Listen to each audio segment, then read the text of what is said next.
Enver Hoxha. What does present-day social democracy represent? What does present-day social democracy represent? Enver Hoxha, first Secretary of the Party of Labour of Albania. More table of contents. The modern revision. Sources: Albania challenges Khrushchev revisionism. 1976. Zeri Populit Daily. From the Party of Labour of Albania in battle with modern revisionism. Naim Frashëri Publishing House, Tirana, Albania. 1972. The Party of Labour of Albania in battle with modern revisionism. Naim Frashëri Publishing House, Tirana, Albania. 1972. The modern revisionists on the way to degenerating into social democrats and to fusing with social democracy, reproduced from Zeri Populit, dated April 7, 1964. Date, April 7, 1964. Source: The Party of Labour of Albania in battle with modern revisionism. Naim Frashëri Publishing House, Tirana, Albania. 1972. Every day that passes by brings new facts to light, testifying that the modern revisionists, Khrushchev's group and their followers, have completely deviated and have turned into enemies of Marxism-Leninism and of proletarian internationalism, of socialism, and of the revolutionary and liberation movement of the working class and the peoples under bondage, enemies of the unity of the socialist camp and the international communist movement. They have joined in a holy alliance with the American imperialists and the reactionaries of different countries, with all the anti-communist forces against peoples and socialism. They have turned the blade of all their daggers against Marxism-Leninism, against all fraternal parties and revolutionary communists loyal to it, against the anti-imperialist, liberation and revolutionary movement of the peoples. All their utterances about loyalty to Marxism-Leninism, to the cause of socialism, to the revolution and proletarian internationalism are sheer bluff and demagogy from head to foot. In order to carry through their anti-Marxist, anti-socialist and counter-revolutionary line, they stand in need of allies. And where could they find better allies than among the revisionist elements in the various parties and among the Tadai clique in Yugoslavia? Therefore, Khrushchev and his group succeeded, through plots and plots, deceiving some and compromising others, under the guise of fighting the cult of the individual, in bringing to power and placing at the head of certain communist and workers' parties revisionist elements of their choice, while, on the other hand, they rehabilitated Tito's renegade clique and joined up with them completely. Thus, the United Revisionist Front came into being. This was the first step. In addition to this, the modern revisionists have never given up efforts to find other allies too. And who could these be? It is very natural for them to turn to, and they could not help turn to, their brothers, fellow traitors, the right-wing social democrat leaders. For revisionism and social democracy of today are two manifestations of the same ideology, bourgeois ideology. Social democracy is the manifestation of bourgeois ideology in the workers' movement, while revisionism is the manifestation of bourgeois ideology in the communist movement. This is the common ideological basis that draws the revisionists closer to and united with the social democrats and creates the premises for their complete fusion, not only ideologically and politically but also organizationally. Therefore, it is altogether natural and logical that the attempts of the revisionists to cause the degeneration of the communist parties they direct into social democratic parties, that their tendency to fuse in with the social democracy is being made so very clear nowadays. The trend to get closer and to join with social democrats, the whole treacherous line of action of the modern revisionists, have their beginnings at the 20th Congress of the Communist Party of the Soviet Union. This trend was re-emphasized at the 21 Congresses and was sanctioned in the new program of the Communist Party of the Soviet Union. Speaking of this line of approach to an union with social democracy at the 22nd Congress, Khrushchev said, "This is not a tactical temporary slogan but the general street and 22 line of the communist movement dictated by the basic interests of the working class."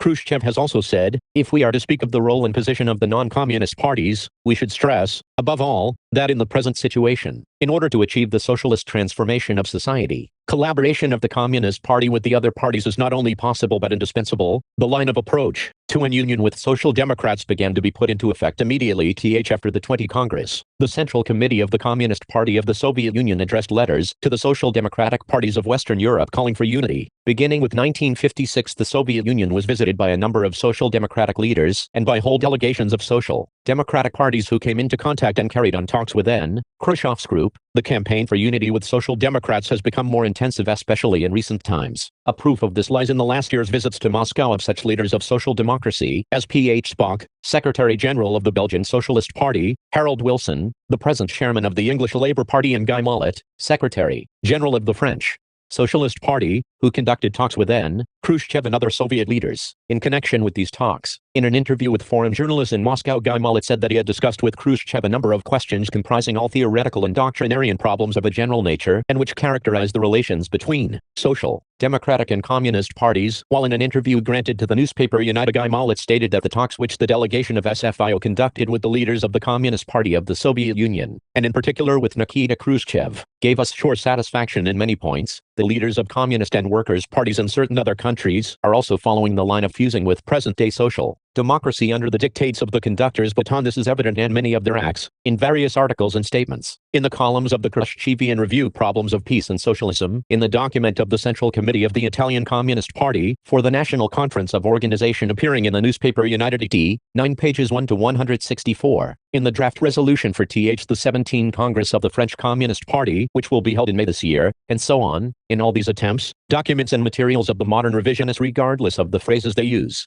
to camouflage their designs. The prevailing idea is unity and fusion with the Social Democrats on whatever basis, and at all costs renouncing everything that might prejudice this union, be it in the field of ideology or in that of organization. The attempts of the modern revisionists to get close to and join up with the Social Democrats are a logical consequence of their betrayal of Marxism-Leninism, are a component part of their grand strategic plan of world integration clearly formulated by Tito in his well-known interview granted to Drew Pearson on August 7, 1962. To realize this objective, the revisionists make extensive use of demagogical slogans. They try to justify their approach to an union with the imperialists and reactionaries, their approach to an union with Tito's clique in the name of socialism, with the Roman Pontiff in the name of humanity, with the Social Democrats, in the name of unity of the working class, in the name of peaceful coexistence, and of saving the world from a nuclear war of extermination. Modern revisionists proceed along the treacherous tracks of social democracy. The modern revisionists try to justify the approach to an union with the Social Democrats under the pretext that positive trends are allegedly being observed, especially in recent times, among the ranks of social democracy, that they have allegedly expressed themselves in favor of peace, peaceful coexistence, disarmament, that they have positively modified their attitude toward the USSR, that they have expressed themselves in favor of some kind of approach to the communists, that they have expressed some sort of willingness to meet the demands of the working class, to preserve and strengthen democratic institutions. They have stated that they are in favor of socialist transformation of society and so forth. Thus, in order to justify their line of approach to the right-wing leaders of social democracy, the revisionists try to create the illusion that it is not the revisionist train which is speeding its way to the social democratic station, but the social democratic station is coming up to meet the revisionist train. This is no new tactic for revisionists.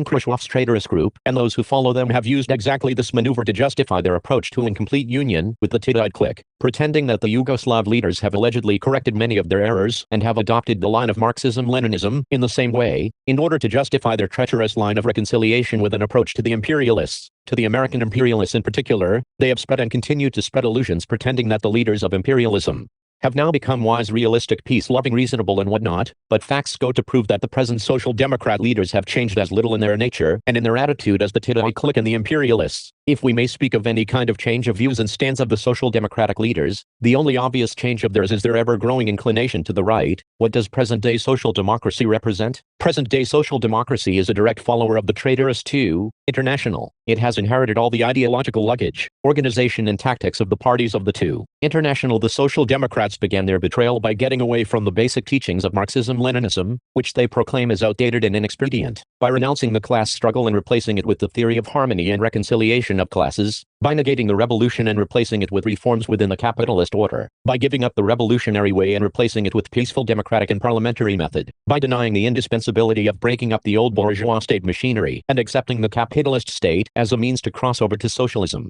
by withholding their assent to the dictatorship of the proletariat and replacing it with pure and general democracy, by departing from proletarian internationalism and going so far the other way as to plunge into positions of the national chauvinists, to open union with the imperialist bourgeoisie, unmasking the betrayal of the old Social Democrats. Lenin wrote as far back as in his book, What is to be Done? Social democracy should be changed from a party of social revolution to a democratic party of social reforms. Bernstein has bolstered up this political demand with a whole battery of new arguments and considerations, harmoniously connected with one another. He denies the possibility of endorsing socialism scientifically and of proving, from the point of view of the materialist conception of history, that it is indispensable and inevitable. He denies the fact that poverty and proletarianization are on the increase, and that capitalist contradictions are getting worse. He proclaims the very notion of the final goal as groundless and unconditionally rejects the idea of the dictatorship of the proletariat. He denies the divergences of principle existing between liberalism and socialism, and the theory of class struggle which, he pretends, cannot be carried out in a wholly democratic society governed by the will of the majority.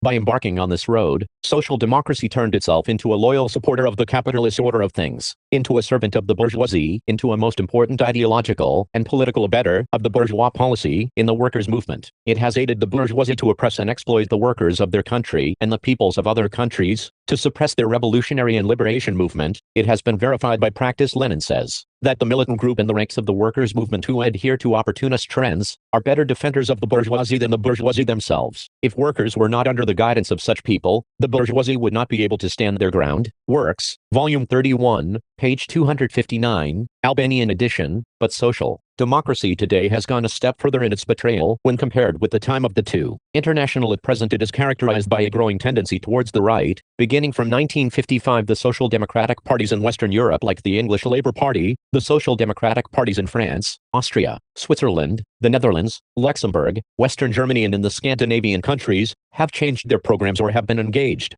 in elaborating new programmatic procedures. What characterizes these programs and new programmatic procedures? They are characterized by the eclectic blending of the old opportunist theories with the modern bourgeois theories, by their permanent renunciation of the principles and ideals of socialism, by their open support for the capitalist order of exploitation and by their frenzied opposition to communism. If the former reformists avowed, even in words alone, that the establishment of socialism was their ultimate goal, present-day social democrats have openly rejected this end. They preach that they are in favor of the so-called democratic socialism, which has nothing in common with true scientific socialism. It is its negation, its replacement with certain bourgeois liberal reforms, which do not tamper in any way with the basis of capitalist society. What kind of socialism is that when most of the social democratic programs have discarded an elementary demand of socialism to abolish private property of the means of production? Following the well-known statements of the Socialist International aims and tasks of democratic socialism, the new programs direct the working class not against capitalism as such but against unsupervised capitalism, nationalization of a part of the enterprises by the bourgeois state, the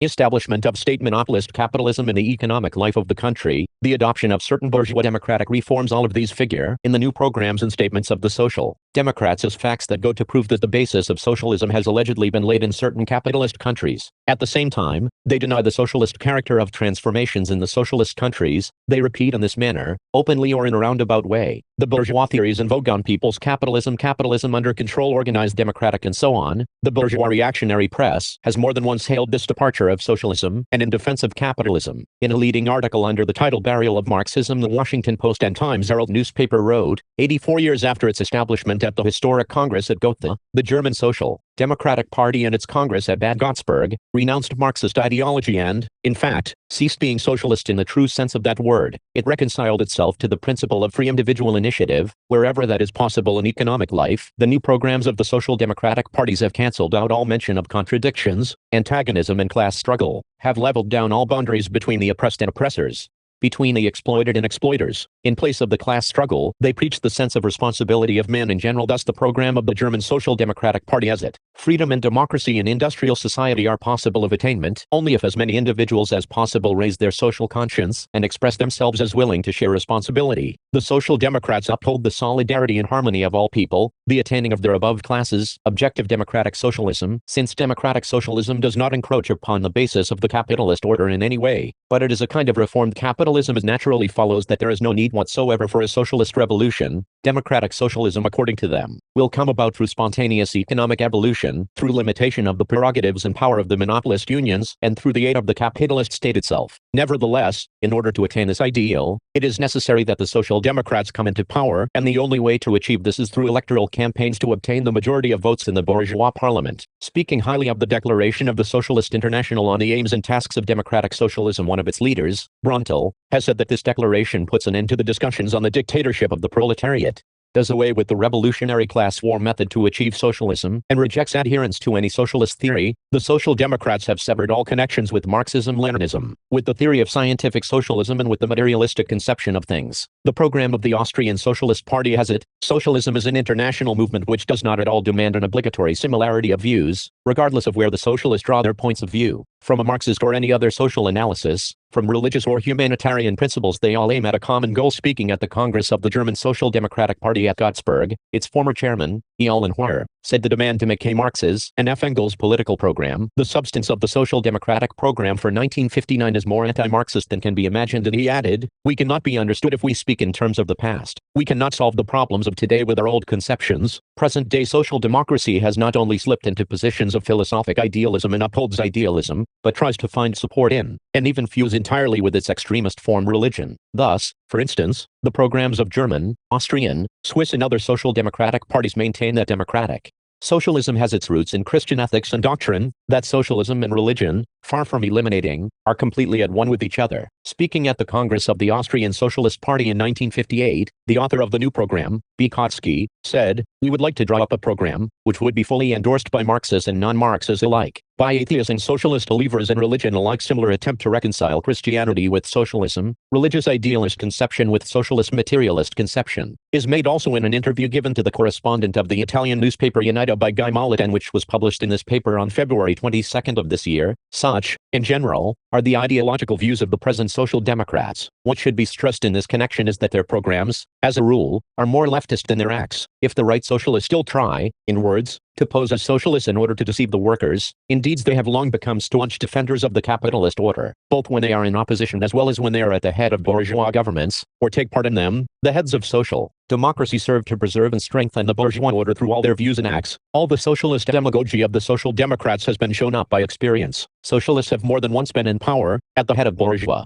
governments both in England, France and elsewhere. They are at the head of or take part to this day in the governments of capitalist countries. And what have they done for the workers? For socialism, they have done nothing but follow Leon Blum's instructions, that being in power the socialists should be faithful directors of capitalist society. Let us dwell even briefly on the activity of the French Socialist Party and its leader Guy Mollet, who has more than once taken part in and even headed the French government, and whom the revisionists consider a left-wing element and conduct party talks with. When at the head of the government, the French socialists set the dogs loose on workers on strike, incited the outbreak of the dirty war in Indochina, undertook police repressions against the people of other colonies, carried on the fighting against the Algerian people with more ferocity, approved the North Atlantic Pact and the rearming of Western Germany. Guy Mollet's government signed the agreements for the European Common Market, and Eurodom was one of the organizers of the military aggression on Egypt. Guy Mollet's betrayal paved the way for personal rule in France, and so on and so forth. Speaking of Guy Mollet's activity, even the Labourite Weekly Tribune wrote at the beginning of 1957 that Mollet is a disgrace to France as well as to socialism. These are the true features of social democracy today. Many representatives of the bourgeoisie have not been wrong in stressing the great role of the social democratic parties in suppressing the revolutionary movement of workers and in defending the capitalist order. They have not been wrong in singing their praises. Thus, for instance, Janila, director of a capitalist bank in Finland, has said, "In the struggle to win over industrial workers spiritually, only the social democrats can serve as a powerful force against the communists. If the social democrats lose this battle, it may very well be the end of democracy in Finland. This is why, being a bourgeois member of the Conservative Party, I feel obliged to state that we need a united, militant, social democratic party, which firmly upholds northern democracy." The English bourgeois newspaper Financial Times wrote in the same vein on June 28, 1963, "The industrialists are scared less by the Labourites, and some of them cherish the opinion that a Labour government would open up better perspectives for development than the Tories. It is precisely because the Social Democrats are agents of the bourgeoisie and the workers' movement that the Marxist-Leninists have always had it clear that without a determined struggle to unmask and smash the Social Democrats ideologically and politically, the working class cannot wage its struggle and carry it on to victory. Bourgeois parties of workers,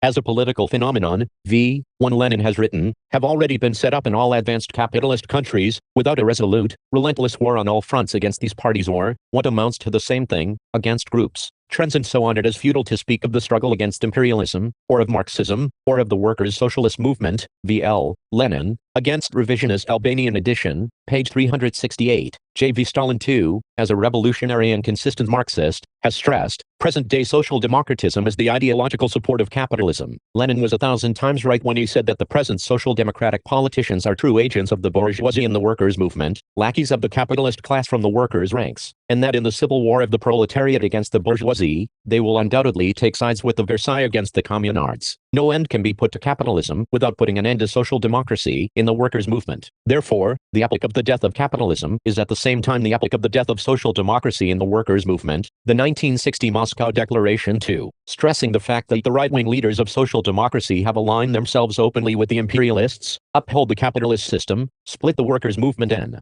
that they are enemies of communism, called upon the communists to continue to expose them, but the modern revisionists, with Khrushchev's group in the lead, as renegades and foes to Marxism. act entirely at variance with the teachings of Lenin and Stalin, with the instructions of the Moscow Declaration. They pursue the line of joining and infusing with the right-wing leaders of social democracy. And this is not accidental. Social democrats of today and modern revisionists have common things together. They proceed in the same direction and towards a common counter-revolutionary objective. Modern revisionists have slipped into the positions of social democracy, just as the old opportunists and reformists betrayed Marxism-Leninism, the cause of the working class, of the revolution and of socialism. So do the modern revisionists betray these ideals, and are pursuing the same road as their forerunners, who are at the same time their spiritual inspirers. Those who have changed are not the social democrats but the modern revisionists, who have fallen into the treacherous positions of social democracy, rejecting Marxism-Leninism. The social democrats claim that problems of today cannot be solved by old concepts following in their wake. The revisionists too speculate with the newer conditions and phenomena, and, under the guise of fighting dogmatism and upholding the creative development of Marxism, claim that many things today should be looked at with a critical eye, that what was right 30 years ago cannot be such any longer, that atomic weapons and the danger of a nuclear war makes it indispensable to revise our views and stand on many questions of strategy and tactics, that he who abides by the basic theses of Th. Marx and Lenin in the 60s of the 20th century is a dogmatist who takes no account of the great changes that have come about in the world, and he who consults the classic works of Marxist-Leninists in order to analyze and explain the present historical process, is afflicted with the mania of quotations and so forth. Hence, Marxism-Leninism is outdated for revisionists too. It no longer suits the newer conditions. It should be enriched with new ideas and new conclusions, just like all the old opportunists and reformists. The revisionists too are stripping Marxism of its critical and revolutionary spirit and are attempting to turn it from a weapon in the hands of the working class into a weapon in the hands of the bourgeoisie to be used against the working class, not the class struggle but the solidarity and harmony of all men who possess the sense of responsibility towards society. This is the motive power of present-day society, the social democrats maintain. The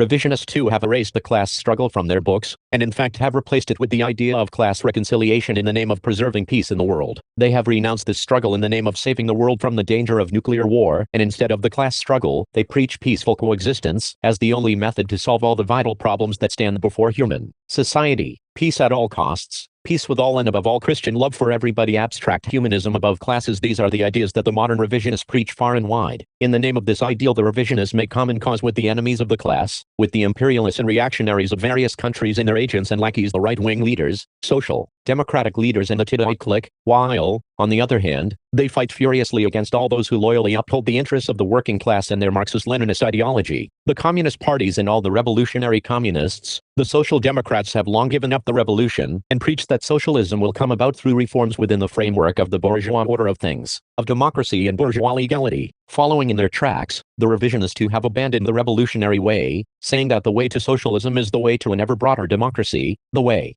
of observing and carrying out bourgeois constitutions, the way of reforming structures. Just like the social democrats, the revisionists too identify the struggle for democracy with that for socialism, confine the struggle for socialism to that for democracy. Dragging Kautsky's and Bernstein's theories from their burial place, they express themselves in and only in favor of the peaceful and parliamentary way, which they hold up as a world strategic principle, and they have concentrated all the efforts on the struggle for votes in order to win the majority of seats in bourgeois parliaments. The social democrats consider the capitalist state as a state above classes. As an interpreter and champion of the interests of society as a whole, they are opposed to breaking up the old bourgeois state machine. They are opposed to the dictatorship of the proletariat, which, according to them, is the negation of democracy, is a totalitarian rule, and so on and so forth. And the revisionists spread the illusions that the capitalist state may change its class nature, that it may become a state that will express not only the interests of the bourgeoisie, but also those of the proletariat and of the laboring masses. They say that Lenin's thesis on the indispensability of breaking up the bourgeois state apparatus must be modified, that the dictatorship of the proletariat is an outdated idea, or, at most, suitable only for backward countries, that it may take not only various forms but also quite a different content. Both the social democrats as well as the revisionists slander against the dictatorship of the proletariat and describe the entire period of its rule as a period of mass terror and arbitrariness, as a period of brutal violation of laws, of socialist democracy, and so on and forth. In their practical political activity too, the modern revisionists are proceeding in the footsteps of the traitorous leaders of social democracy. As a matter of fact, they have joined with the enemies of socialism and of the peoples, with the imperialists and particularly with the American imperialists, and with the reactionaries of various countries, for the sake of getting closer to imperialism, For the sake of achieving Soviet-American collaboration, which is Khrushchev's and his group's highest aspiration and ideal, the revisionists do not hesitate even to betray the true friends and allies of the Soviet people, the vital interests of the socialist countries, the working class, the peoples and nations oppressed and exploited by the imperialists. A proof of this lies in such activities of the revisionists headed by Khrushchev's group, as their adventuresome and capitulating attitude in the Caribbean crisis, in their pressure exerted on socialist Cuba to capitulate to the American imperialists, sacrificing its dignity and its sovereignty, in their union with the Indian reactionaries against the People's Republic of China, with the Tedai clique and with Venizelos against the People's Republic of Albania, in the infamous Moscow Treaty for a partial ban on nuclear tests, which is high treason to the interests of the Soviet Union, to the other socialist countries and to peace in favor of the American imperialists, as well as in a number of other facts. Anti-communism permeates all the ideology and practical activity of the modern social democrats. They slander the socialist countries and communist parties. They split the workers' movement, counter scientific socialism with democratic socialism, which is no other than reform capitalism. Try their utmost to preserve the capitalist order where it prevails and re-establish it where it has been overthrown. The modern revisionists are also carrying on anti-socialist and anti-communist activities on a wide scale. Khrushchev's group and their followers have split the socialist camp and the international communist movement and are speeding ahead towards degenerating the socialist countries into docile bourgeois republics and the communist and workers' parties. From parties of social revolution into parties of social reforms. Khrushchev and his group deny the proletarian class nature of the socialist state and the Communist Party. They are liquidating the dictatorship of the proletariat and the Communist Party in the Soviet Union. Under the pretext of turning them into the state and party of the entire people, the revisionists are organizing and reorganizing with a view to changing the forms of management of socialist economy after the pattern of Tito Yugoslavia, violating the Marxist principles of managing socialist economy. They belittle the experience of many years of socialist construction in the Soviet Union and in other socialist countries, and call on all to learn from the experience of capitalist countries, going as far as to stretch their hands to the imperialists for aid, credits and capital investments to build socialism and communism as Khrushchev himself did of late. Under the guise of fighting the cult of the individual and its consequences, they have done away with the sound Marxist, Leninist cadres and have rehabilitated the traitors and enemies of socialism, living or dead. They have flung open the door of the socialist countries to the unhindered penetration of bourgeois ideology, of all kinds of alien anti-socialist trends and manifestations in art, letters and in all the life of country. In the name of freedom of conscience and of an abstract humanity above classes, this liberal and humanist socialism of the modern revisionists is getting closer and closer to the so-called democratic socialism which the leaders of the modern social democracy preach. Thus, all the given facts show clearly that the modern revisionists are proceeding along the treacherous tracks of the social democrats. This is very clear to the socialist leaders who have openly expressed their approval, their joys and hopes regarding the traitorous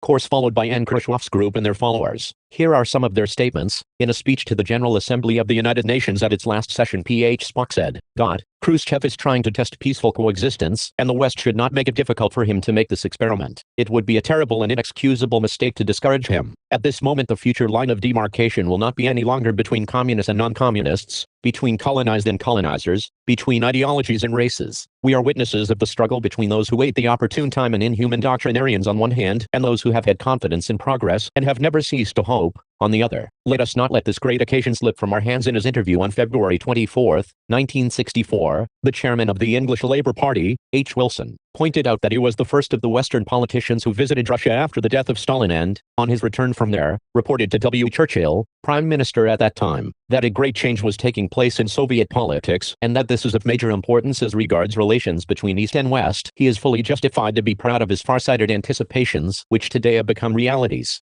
Before going to Moscow with the socialist delegation to talk with Khrushchev, Gerard Jacques, director of the newspaper of the French Socialist Party, stated, "We have long given up engaging in polemics with the Soviet Union, and admit that this country is in the full phase of evolution. The problems raised are those of democracy and the democratic guarantees of the single party, of the role of the Socialist Party in socialist society, of the nature of the socialist regime and its structure, the attitude maintained by the Communist Party of the Soviet Union in the divergences between Moscow and Peking throws ample light on the attitude of this party towards dogmatism and political sectarianism."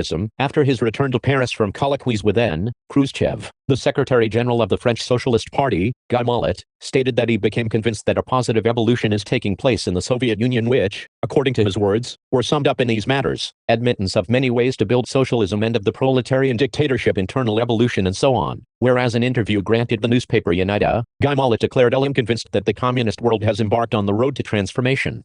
These statements of the leaders of social democracy are at one with the statements made by the leaders of imperialism and their spokesmen, who also express their support for Khrushchev's revisionist line and consider him the best friend of the West in Moscow. They say that the Soviet premier, Nikita Khrushchev, acts like an American politician and affirm that the officials in the State Department in the USA are of the opinion that the United States should facilitate Khrushchev's task to a certain extent, and so on and so forth, towards a complete fusion of the modern revisionists with the Social Democrats. The falling of the modern revisionists into the ideological position of the Social Democrats in major issues constitutes the basis of the complete amalgamation of revisionists with the Social Democrats. By pursuing this course and recommending it to communist and workers' parties of different countries, the modern revisionists within Khrushchev's group in the lead aim at causing the degeneration of the communist parties into reformist parties of the social democratic type, at impregnating the working class with bourgeois ideology and reformist illusions, at weakening the revolutionary fighting spirit of the working class movement, and alienating it from the only correct road against the capitalist order of oppression and exploitation. The revisionists, of course, do not, as a rule, proclaim their hostile intentions openly. They accompany every step they take to the detriment of the cause of the revolution and of communism, with demagogical slogans and clothe it with all kinds of justifications, their anti-Marxist action of fusing with social democracy too. They try to justify with the pretext that the social democratic parties too are allegedly workers' parties and that the unity of the working class is essential in the struggle against capitalism. Let us dwell in brief on this matter. Workers' parties or bourgeois parties of the working class? Are the social democratic parties really and truly workers' parties? To judge whether a party is a party of the working class or not, it does not suffice to look at the name it attaches to itself. Hitler's party too called itself Nationalist Socialist. The only correct criterion is whether or not it defends and upholds the interests of the working class, whether or not it fights for its cause. And in order to elucidate this matter, one should see to whose advantage are the ideology, policy and all practical activities of this or that party. Don't push faith in phrases Lenin teaches us, but rather see to whose benefits they are. Works, Volume 19, p. 33, Russian edition. And if we look at this matter from this prism, from the prism of class, which is the only correct Marxist-Leninist criterion, then it becomes clear to every true communist that the social democratic parties are not workers' parties, but they are, as Lenin has dubbed them, bourgeois parties of the working class. We showed above through numerous facts that in both ideological views, political views and all-around activities, modern social democracy is nothing other than, as Lenin says, a political detachment of the bourgeoisie, a promoter of its influence, a true agency of the bourgeoisie in the workers' movement from the point of view of its social makeup.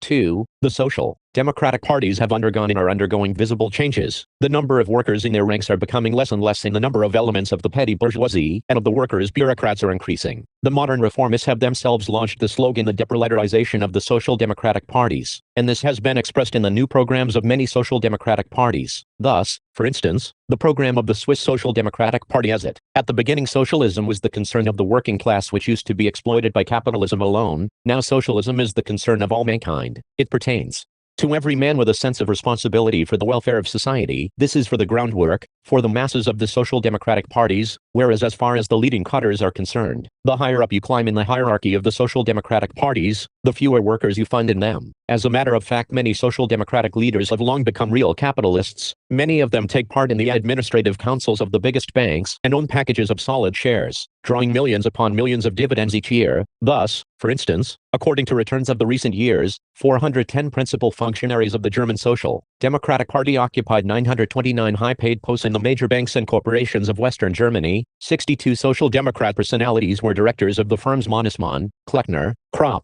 Flick and others. The same situation prevails in other social democratic parties of the West like France, England, Belgium, the Scandinavian countries and so on. This is the kind of workers' class the social democratic parties represent. The modern revisionists, who are themselves nothing but traitors to the working class, have every reason to stick the label of workers' party not only on themselves, but only on the social democrats, but also on any English bourgeois conservative party if such a thing is dictated by their anti-Marxist and anti-revolutionary plan of action. It is therefore obvious enough that the argument of the modern revisionists pretending that the social democratic parties are parties of the working class is altogether a false one. Hence, their slogan on the need for unity of the working class is demagogical, a pretext to justify their union with the bourgeois parties of the working class. The workers' movement in almost all the advanced capitalist countries has been split. Who is to blame for this split? Who hinders the achievement of unity and action in the workers' movement? The 1960 Moscow Declaration points out that the originators and promoters of this split on a national and international scale are the ruling classes, the right-wing leaders of social democracy, and the reactionary leaders of the trade unions. Under these circumstances, in order to realize unity of action in the workers' workers' movement, the revolutionary Marxist Leninists are guided by the following considerations: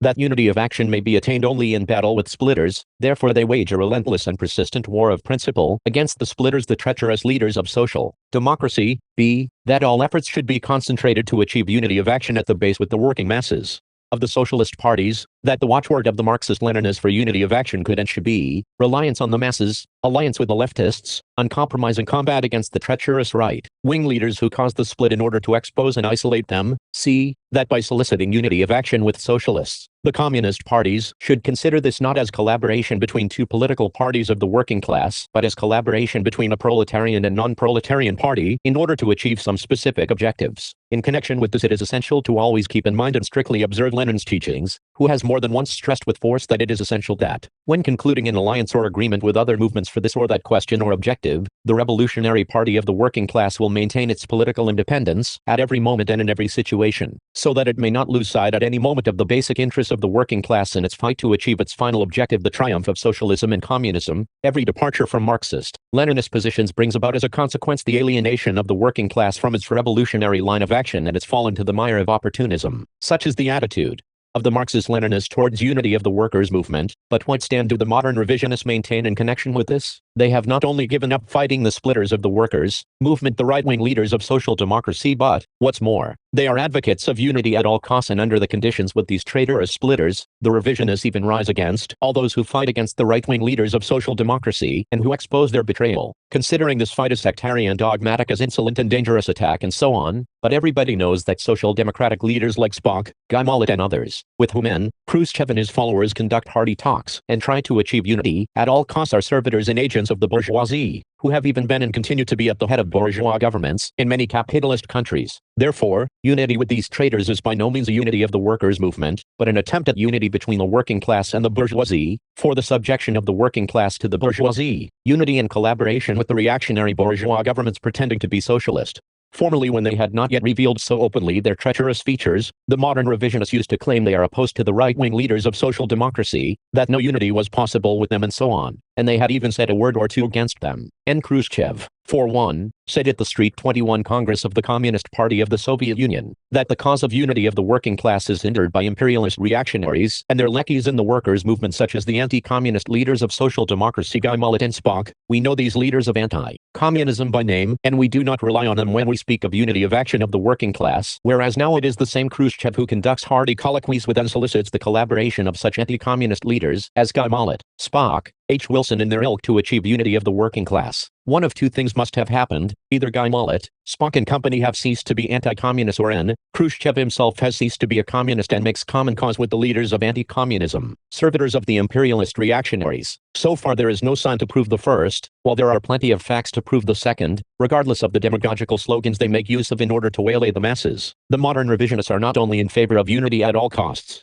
with the social democrats, including their traitorous leaders, but have gone even further, expressing themselves willing to collaborate with them on any basis. Thus, in an article appearing in the Communist Review of the Communist Party of the Soviet Union No. 3, 1960, we read: unity of action with the reformists, even with the sworn ones on this or that issue, is always possible, provided they really try to achieve any reform, be it ever so small, for the benefit of the working class, of the workers. Whereas the leaders of the French Communist Party, on the basis of a resolution of the plenum of the Central Committee during September 27 and 28, 1961, regarding collaboration with the socialist and other parties, have stated, we on our part are ready to collaborate on any basis. Thus, speculating on the slogan unity, the revisionists sacrifice the principles, level off the distinction between communists and social democrats, trample upon and sacrifice the basic interests of the working class. This is sham unity, unity in favor of the bourgeoisie and their agents in the workers' movement, which aims at submitting the workers' movement wholly to the bourgeois and reformist influence, at liquidating the revolutionary spirit and the revolutionary party of the working class. This is high treason to the cause of the working class and of socialism.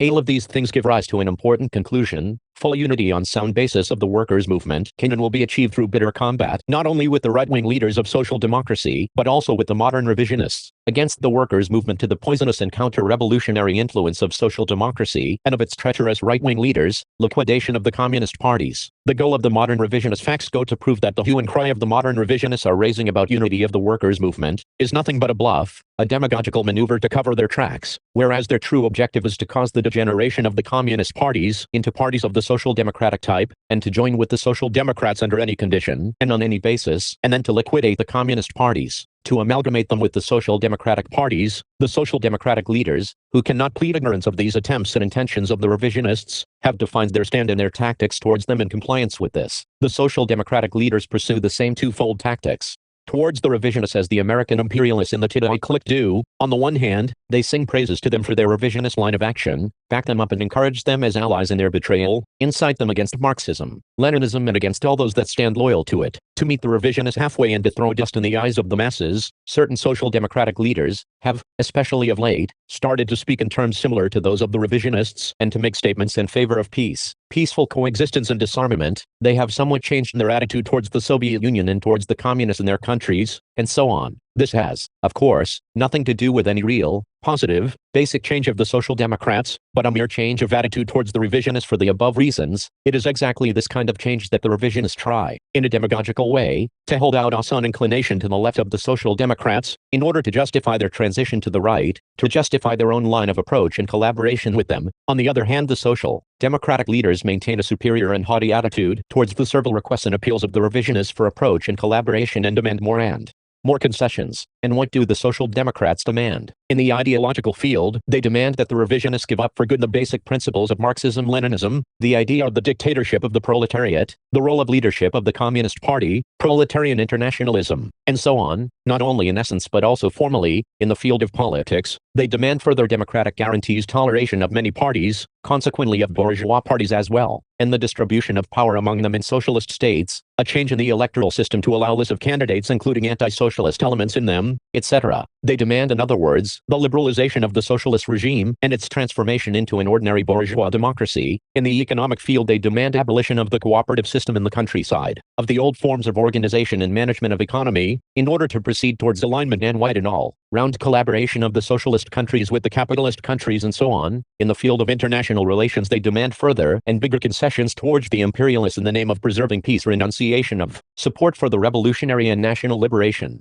movements, and even the sacrifice of the German Democratic Republic as a condition of establishing peace in Europe. Such are the demands put forward, for instance, by Spock, Guy Mollet and other social democratic leaders. These demands are as similar as 2 drops of water to those made to the revisionists by the imperialists, particularly the American imperialists through Eisenhower, Dulles, Kennedy, Johnson and others. The social democratic leaders are convinced that the revisionists will continue to make further concessions, for this is an inevitable consequence of the traitorous line which the revisionists pursue, and facts go to prove more clearly as days go by that they are not mistaken in their calculations. In fact, having embarked on the road of degenerating the communist parties into social democratic parties headed by them, the revisionists are now attempting to make the next move to complete fusion with the social democratic parties. At the top of these efforts stands the revisionist Troika and Khrushchev's group, Tito's clique, and the revisionist leadership of the Italian Communist Party with P. Togliatti in the lead. A living example of how to proceed along this treacherous road is that of the leaders of the Italian Communist Party. P. Togliatti and other revisionist leaders have imposed on the Italian Communist Party a line which is opportunist and reformist from top to bottom, a line that flagrantly deviates from the teachings and basic principles of Marxism-Leninism, a line which has replaced the class struggle, the revolution and the dictatorship of the proletariat with the so-called Italian road to socialism through structural reforms within the framework of bourgeois democracy, of the bourgeois state above classes, of the bourgeois constitution. And this is not all. Proceeding along their anti-Marxist road, P. Togliatti and other revisionist leaders of the Italian Communist Party have long been trumpeting abroad the indispensability of changing the character, functions and organizational structure of their party, allegedly to fit the major political exigencies lying before it and the transformations that have taken or are taking place in the economy, social and political structure of the country, with the problems of the struggle for socialism in the advanced capitalist countries, and so forth and so on.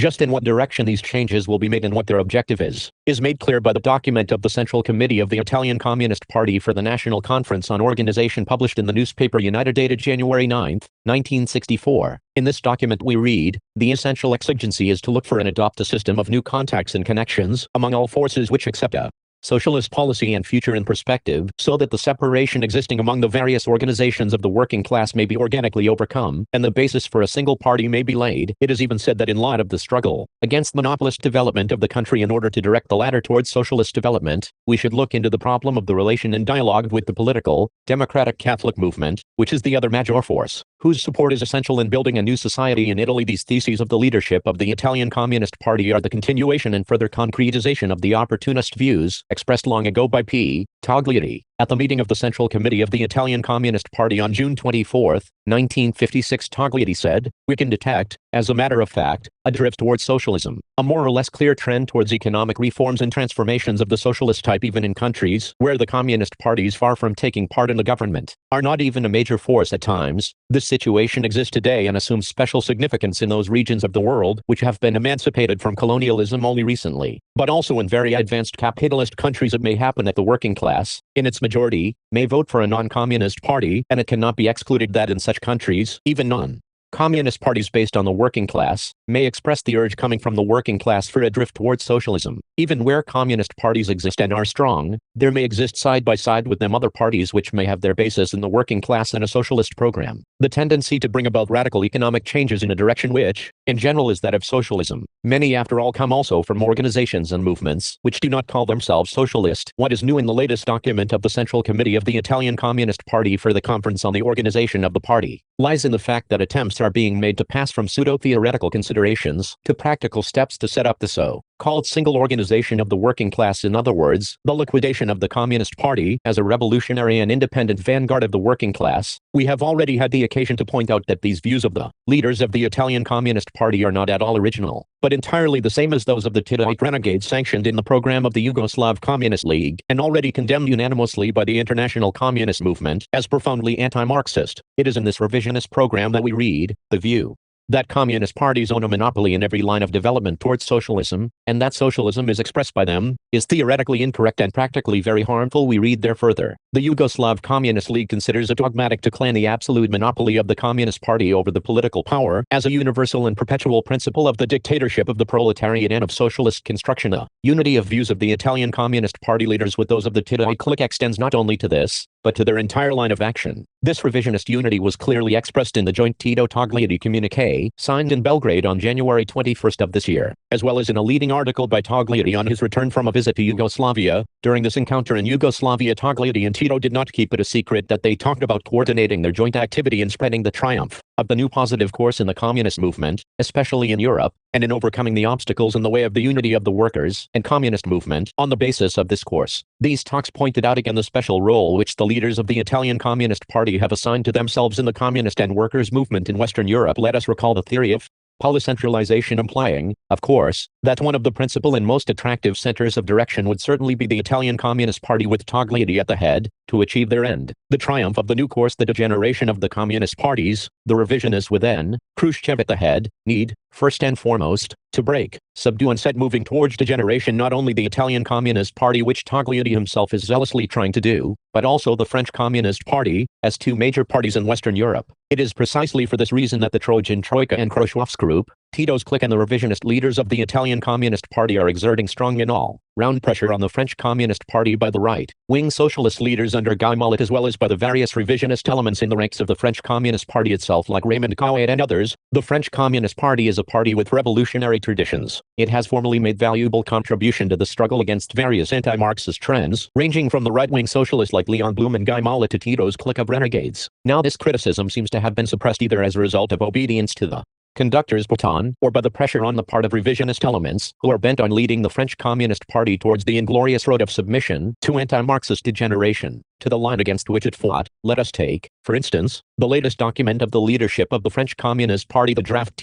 resolution for the 17th Congress of the party, which will be held in May this year. It is said therein that for the sake of unity and collaboration with the Socialist Party, the French Communist Party has done much and is willing to do more, to smooth the obstacles in the way of this collaboration, that it has given up the idea of a single party as an essential condition for transition to socialism. This idea, upheld by Stalin, constituted an abusive generalization of the specific circumstances under which the October Revolution came about. Later experience has proven that common objectives of the parties representing the working class of the cities and of the countryside lead to an ever deeper unity for transition to socialism. For building socialist society, here we come across a new major concession of principle which the French Communist Party is making to the Social Democrats. Through this very serious step, the French revisionists are jeopardizing the very existence of the Communist Party. They are proceeding towards its liquidation, towards its complete fusion with Guy Mollet's Socialist Party. This is another clear proof of whether the modern revisionists are leading the communist parties. No wonder the big bourgeois newspaper Le Monde greets this statement with these words: "The Communist Party firmly rejects the idea of the single party, no matter how hard they may try to justify this step, how hard they may try to slander against Stalin. The revisionists of the French Communist Party will not succeed in covering up their betrayal. The plot they are hatching up to cause the degeneration of the French Communist Party into a social democratic one. J.V. Stalin, like all consistent Marxist-Leninists, has never denied the possibility of collaboration with other parties in taking over the reins of state and building socialism. He has never universalized the special historical circumstances which determine the existence of a single party in the Soviet Union. It is an indisputable fact that it was precisely in Stalin's time that the communist parties in various countries of Europe and Asia collaborated for the first time with other parties, both during the revolution in order to ascend to power, as well as after the assumption of power, during the construction of socialism. But it is clear in the documents both of the leadership of the Italian Communist Party and of the French Communist Party, the question is not whether the Communist Party may or may not collaborate with other parties during the socialist revolution and during the construction of socialism. The question here is that for the sake of this collaboration, these documents erase all distinction between the communist parties and other parties. They deny in fact the necessity of the leading role of the Communist Party armed with the theory of Marxism-Leninism. J.V. Stalin however upheld just this idea, the idea of the leading role of the Communist Party, an idea which is not Stalin's alone, but a basic teaching of Marx, Engels and Lenin, emanating from the historic mission of the working class and from its Marxist-Leninist ideology, which is the sole ideology of scientific socialism. This is clearly emphasized also in the 1957 Moscow Declaration, in which we read, "The leadership of the masses by the working class, whose nucleus is the Marxist-Leninist Party, during the accomplishment of the revolution in this or other form, during the establishment of the dictatorship in this or other form, is the general law of transition from capitalism to socialism." Time was when the leaders of the French Communist Party bitterly criticized the leaders of the Italian Communist Party, because the latter placed the Communist Party on the same level with the other so-called workers' parties, advanced the necessity of the existence of many parties under socialism, and denied the indispensability of the leading role of the Marxist-Leninist Party. Debating on these views of P. Togliatti and Company, the organ of the Central Committee of the French Communist Party, Cahiers de Communisme, published in its January 1957 issue an article by the present member of the Political Bureau of the French Communist Party, Argorid, under the title, "In Collection with the Italian Road to Socialism," pointed out the denial of the radical distinction between the Communist Party and other so-called workers' parties permeated with the ideology of other classes, which, therefore, cannot fully represent true present and future interests of the working class, means, in fact, to place the Communist Party on a level with non-proletarian parties, to deny that there is only one scientific socialism, which clearly determines the historic role of the working class, the tactics and the strategy, which enables it to carry out its mission, and to admit the possibility of a reformist way to socialism placed on a level with the revolutionary way. Cahiers de Communisme at the time likewise stressed that this means to slip into positions of Kardelj and other Yugoslav leaders, who have proclaimed the Scandinavian social democratic way as one of the possible forms towards socialism, thus erasing the radical distinction between scientific socialist ideology and social democratic ideology, which preaches reconciliation, class collaboration and peaceful integration, in other words, denunciation of socialist aims, to deny the thesis on the role of leadership of the Communist Party as an essential condition of the transition to socialism, to place the Communist Party apart from other workers' socialist parties, as the modern revisionists do, means to sever all connections with true scientific socialism and true socialist ideology. It means to renounce the principles and program of the Communist Party and to join and fuse with the social democratic parties on the basis of their anti-Marxist program. And that's exactly what the revisionists are doing. There was a time when the French Communist Party did not agree with the treacherous, thoroughly revisionist line of the Italian Communist Party leaders with Togliatti in the lead. Are there today any divergences between the French Communist Party and the revisionist leaders of the Italian Communist Party? If there are, then why do they keep silent about it? Why did the French Communist Party find it so easy to attack the Communist Party of China and the Party of Labour of Albania and keep silent towards the Italian revisionists? If there are none, then why doesn't it say openly that it is de accord with them and that it had been mistaken before? Or is it because the conductor's baton beats that tune? To keep silent, to shut your eyes to the treacherous line and behavior of the revisionists, such an attitude is not only anti-Marxist but also dangerous. It causes serious damage not only to the Italian Communist Party, which must be helped to see where Togliatti's revisionism is leading it to, but also to the French Communist Party itself, to the entire communist movement. The revolutionary Marxist-Leninists are seriously alarmed at the catastrophe threatening the communist and workers' parties. They cannot nor should not keep their silence when a group of traitors try to lead the communist parties, like the Communist Party of the Soviet Union, the Italian Communist Party, the French Communist Party and others, into the abyss, but they should raise their voice to help the genuine communists, members of these parties, to see the danger clearly, to understand where their present revisionist leadership is leading them to, before it is too late. There was a time when the communist parties of France and Italy were set up at the congresses of Tours and Leghorn, as revolutionary proletarian parties of the new types, detaching themselves from the socialist parties of that time, which had betrayed the interests of the working class and of socialism, and severing all connections with the opportunists and reformists of the two, International, adopting the Marxist-Leninist conditions and program of the Communist International. Now we are witnessing a reverse process. The line of demarcation set at the Tours and Leghorn congresses is being wiped out. The attempts of the modern revisionists to join up and fuse with those they had detached themselves from the treacherous social democratic leaders, by making to them repeated concessions, by renouncing the revolutionary principles of Marxism-Leninism, are becoming more and more evident. That is why the revolutionary communists of Italy and of France, as well as those of other countries, who are being threatened by the danger of revisionism, should rise up against these renegades. This is the only correct course to pursue. The attacks which the revisionist troika under Khrushchev's leadership are launching against the Communist and Workers' parties are very much like the treacherous acts of the Social Democrats of the Second International. That's why the Marxists should draw lessons from history, should pursue the revolutionary ways of former days in defense of the Marxist-Leninist Party. In defense of the revolution, on the eve of the 17th Congress of the French Communist Party finds itself on the horns of a dilemma. Will it continue to give blind obedience to the conductor's baton, and allow the revisionist group in the leadership to plunge definitely on the way of betrayal, or will it break the conductor's baton, correct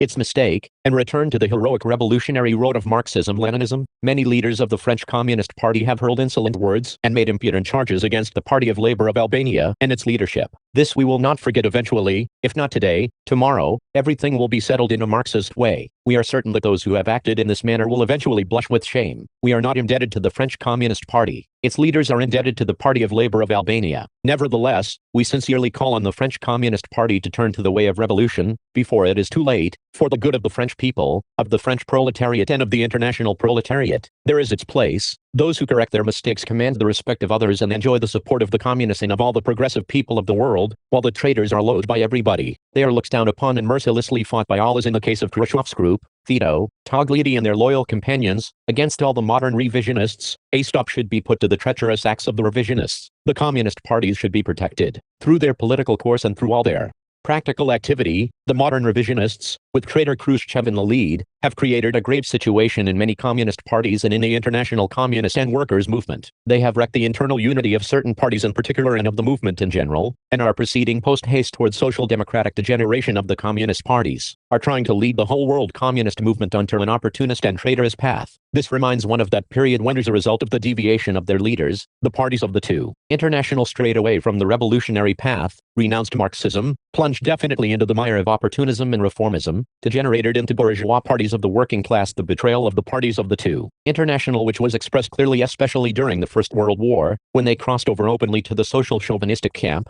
met and it could help meet with the firm resistance of the revolutionary communists with Lenin at the head. The latter, though in the minority, expressing the true fundamental interests of the working class, of the laboring masses, waged a bitter struggle of principle for years on end to unmask the traitorous leaders of the two international, to expose the opportunism and reformism of the parties of this international, in defense of proletarian internationalism and Marxism, for the purpose of setting up new revolutionary parties of the working class. It is impossible, one Lenin wrote at that time, to carry out the tasks of socialism at present. It is impossible to achieve true internationalist unity of workers, without a through break with opportunism, without explaining to the masses the inevitability of its failure. Speaking of this struggle of Lenin, J.V. Stalin has written, "Every Bolshevik, if he or she is a real Bolshevik, knows Lenin pursued the line of separation, of breaking with the opportunists in the Social Democratic Party of Russia, as well as in the two international, especially in the German social democracy, long before the war, approximately beginning with 1903 and 1904, when the Bolshevik group was formed in Russia, and when leftist elements appeared for the first time in German social democracy. The firm struggle of principle by Lenin and other revolutionary communists to smash the opportunists and traitors of the two international ideologically and politically, led to further major victories of Marxism-Leninism and of the world revolutionary movement. It was crowned with the triumph of the Great October Socialist Revolution in Russia, with the setting up of new revolutionary parties of the new type, and with the failure of the two international and its replacement by the three Communist International.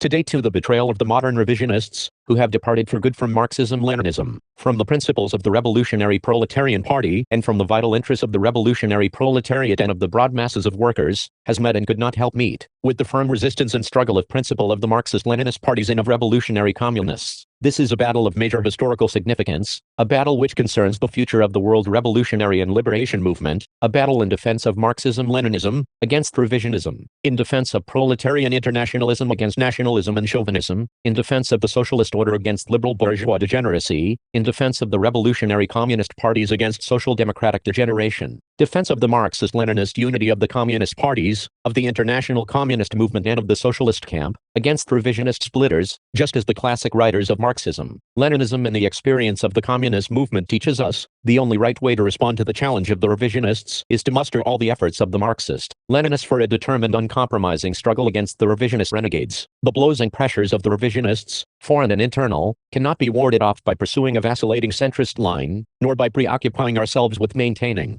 a false and formal unity alone. The party cannot be rescued by sobs and sighs, nor should it be sacrificed for the sake of saving the prestige of anyone, at a time when this prestige is being unscrupulously utilized to bury the great cause of the working class and of socialism, and Khrushchev's group has led the leaders of many communist parties into a blind alley. He has urged them to ignore the revolutionary past of the Communist Party of the Soviet Union and of their own parties, through false slanders against Stalin. He has put the old revolutionary leaders who have a brilliant past to their credit, in an embarrassing position. Many of them fell a victim to Khrushchev's line of peace and coexistence, which has now been clearly proved to be an anti-Leninist line, a line of getting closer to and collaborating with the enemies of peace and socialism, the imperialists. The tragic thing about some of them is that although they have got wise to a number of things, although they see that the line of Khrushchev's group is a revisionist line fraught with errors, nevertheless they do not find enough Marxist courage to tell themselves, halt. They do not conduct themselves towards this matter as it befits them, as revolutionary Marxist-Leninists. They try to save the party in the revisionist line which is mortal to it. They try feebly to justify this road,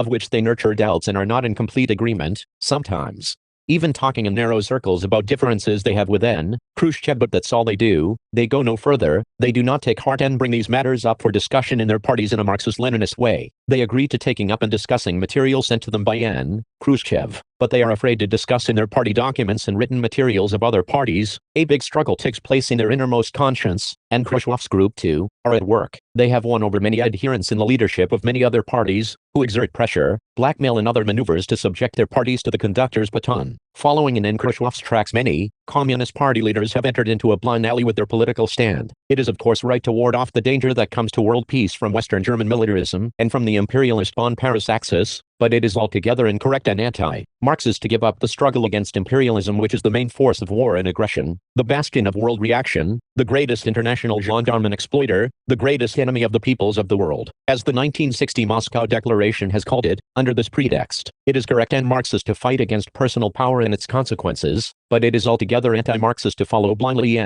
Khrushchev's pro-American policy and not to take advantage of the split that is becoming ever deeper in the imperialist camp. We know why this attitude is maintained. Of course, the bandmaster has struck that tune. But eventually, if this conductor flirts with personal power for the adventuresome, anti-Marxist intentions, what will happen? Or is the bandmaster training other musicians to open the way to new adventures? The revisionist camp is in a critical situation. Its ship has split, water is gushing and it is foundering, and Khrushchev's group are trying their best to avert the catastrophe. To sidetrack further exposure, they are raising a hue and cry about stopping polemics which they themselves started, and why they formerly considered fully justifiable, necessary and Leninist. But under present conditions, to stop polemics would mean to every true Marxist and revolutionary to join with the traitors, to create facilities for them to distort and destroy Marxism-Leninism. In his attempt to mislead people, Khrushchev swears by unity, but the true revolutionaries and consistent communists will not be deceived by adventurers, demagogues and splitters. Revolutionary communists observe with fidelity great Lenin's teachings, which say, unity is a great issue and a major slogan. But the cause of the workers demands unity of Marxists, not unity of Marxists with opponents and those who distort Marxism-Lenin. Works, Vol. 20, page 211, Russian edition. Now it has become clear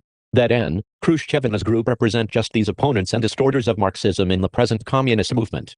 Khrushchev, on his part, continues title work splitting by diverse forms, through regional meetings, bipartite powwows, dictating new instructions and tasks with a view to compromising and leading over parties and their leaders further ahead towards revisionism and betrayal. It is high time for everyone to stop and think, not to obey the conductor's baton, to offer resistance to the traitors in order to defend Marxism-Leninism, the socialist camp in the Soviet Union. In order to defend the great revolutionary cause of the working class, it behooves all communists to muster all efforts and fight the imperialists headed by the American imperialists. And the struggle against modern revisionism is a constituent part of the struggle against imperialism, for it is the offspring and ally of imperialism, the manifestation in theory and practice of bourgeois ideology, imperialism's Trojan horse in the socialist camp and the international communist movement. Great Lenin's words sound more contemporary than ever today when he said that without waging a firm and consistent struggle against opportunism and revisionism, no successful struggle can be waged against imperialism. Without exposing and smashing revisionism, no revolution can be effected, no socialism and no communism can be upheld and successfully built. We are fully confident that,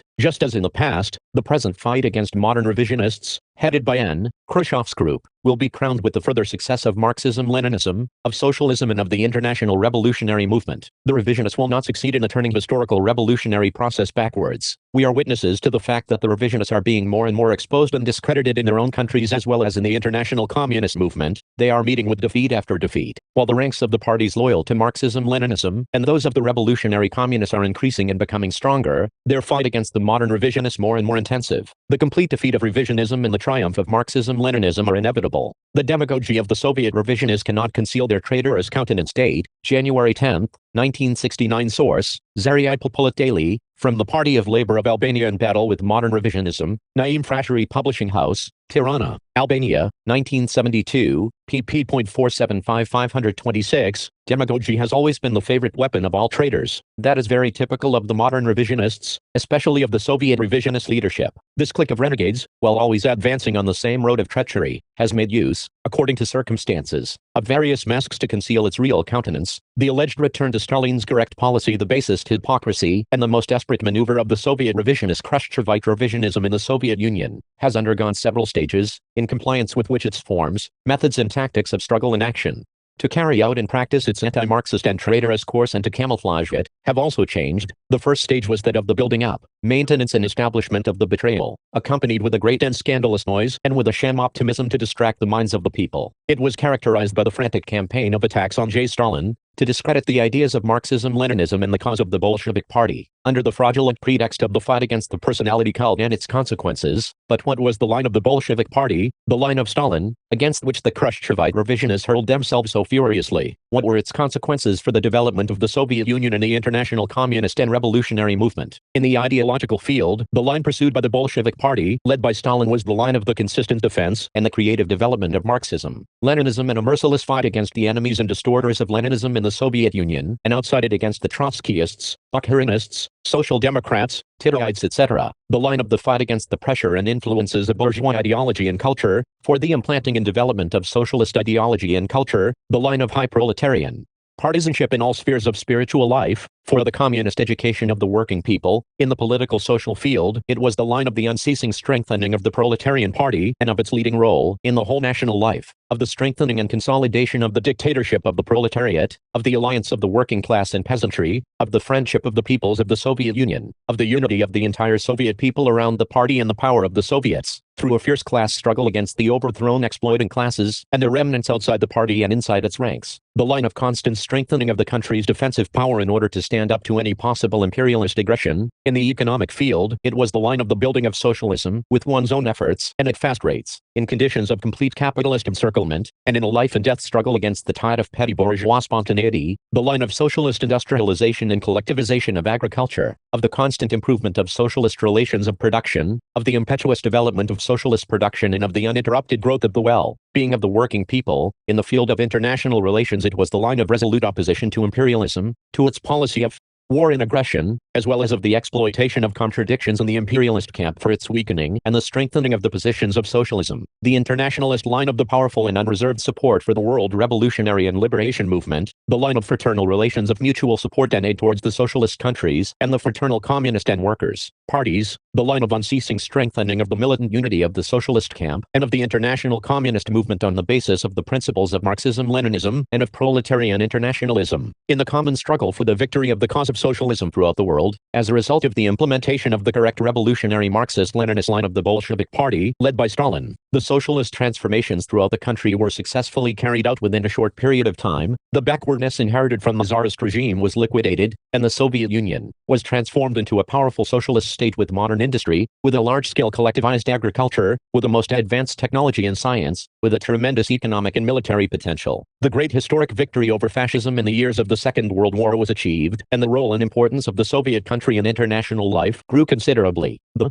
consolidation and growth of the influence of the communist movement in the world, the creation and consolidation of the socialist camp after the Second World War, the general weakening of the positions of international imperialism, and the great successes in the development of the world proletarian revolution are due, to a considerable extent, to the internationalist revolutionary line consistently implemented by J.V. Stalin, the Khrushchevite modern revisionists, who after having taken over the leadership of the party in the state, relied on the great results of the Stalin epoch and used them to spread and consolidate their revisionist and treacherous course, frontally attacked all the Marxist-Leninist principles which guided Stalin's policy and underlay the tremendous strength of the Soviet Union, which they usurped and appropriated. In the ideological field, the revisionists replaced the ideas in the consistent Marxist-Leninist line of Stalin on all fundamental questions with the ideas in the anti-Marxist line of modern revisionism. Opportunists and various Trotskyist, Bukharinist and Zinoviyevist enemies, nationalists, and others, in the Soviet Union, were proclaimed as victims of Stalin and were placed on the pedestal of martyrs and heroes. The renegade Tito clique in Yugoslavia was rehabilitated and Titoism was proclaimed as a variant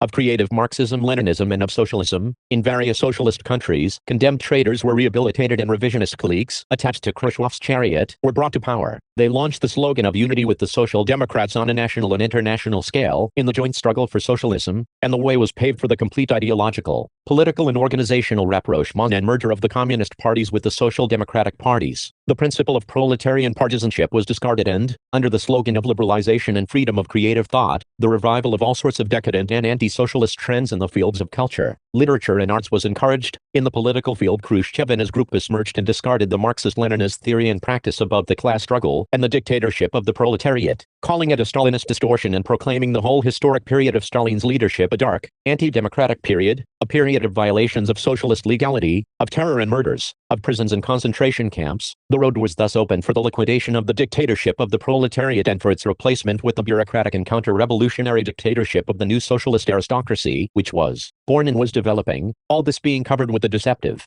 slogans of democratization and of restoration of freedom and socialist justice allegedly lost and now regained. In the economic field, the Khrushchevites declared as erroneous and incorrect the Stalin line and methods of development and management of the socialist economy in all branches, especially in that of agriculture, rejected Stalin's directives on further improvement and development of socialist relations of production in the historic period of the transition from socialism to communism, and, under the pretext of overcoming the economic stagnation and difficulties allegedly created as a result of the Stalin dogmatic line, undertook a series of reforms which paved the way to the gradual degeneration of the socialist economic order and to the uncontrolled operation of the economic laws of capitalism. In the field of international relations, the Khrushchevite revision is proclaimed as erroneous, rigid and dogmatic. The Stalin foreign policy line, the line of the blow-for-blow fight against imperialism and of determined internationalist support for the revolutionary and liberation struggle. They replaced it with the peaceful coexistence policy as the general line of the foreign policy of the Soviet state. They trumpeted peaceful coexistence in all directions as a great discovery, as an invaluable contribution to the creative development of Marxism-Leninism, and as the beginning of a new epoch in international relations. Everything the cause of revolution, of the liberation of the peoples, of the independence and sovereignty of the socialist countries, was subjected to the needs of peaceful coexistence and of peace at any price with imperialism, especially with U.S. imperialism. This was in fact the line of capitulation to imperialism, of renouncing the struggle against it, of rapprochement and collaboration with it. The anti-Stalin campaign served the Khrushchevite renegades to pass over to the second stage, to that of the efforts for the strengthening and stabilization of the betrayal in the economy, policy and ideology, at home and in foreign relations. This is the stage of the codification of the viewpoints of Khrushchevite revisionism and of the large-scale implementation of its policy. Khrushchev and his group completely liquidated the Marxist-Leninist proletarian party. They transformed it into a weapon of the revisionist counter-revolution. They replaced the Leninist norms of party building with revisionist norms and, finally, they proclaimed it a party of the whole people. They liquidated the dictatorship of the proletariat and it was proclaimed as a past stage, under the pretext of the transformation of the Soviet state into a state of the whole people, which is nothing else but a democratic mask hiding the counter-revolutionary dictatorship of the new bourgeois class represented by the revisionist renegades. The process of restoration of capitalism in the economy began on a large scale. The proclamation of profit as the fundamental criterion and incentive of economic development, the decentralization of some vital links of the management of the economy, the encouragement of tendencies towards private property, the transformation of socialist property into a means of exploitation of the working people and of ensuring large profits on the party of the leading section of the bureaucratic bourgeoisie, the opening of the doors to the free penetration of foreign capital and, as a consequence of all this, the ever more powerful operation of the laws of capitalist economy, anarchy in production and competition between enterprises, the considerable revival of the black market, profiteering, abuses, graft, etc. Such are some of the fundamental features of the bourgeois degeneration of the Soviet economy. Alongside this, the anti-Marxist course of the Khrushchevite revisionists flung open wide the doors to the irresistible penetration of the decadent bourgeois ideology and culture, to the mortal degeneration of the people, and in the first place of the rising generation, to the spreading of the Western way of life. In the field of international relations, this stage was characterized by the complete establishment of the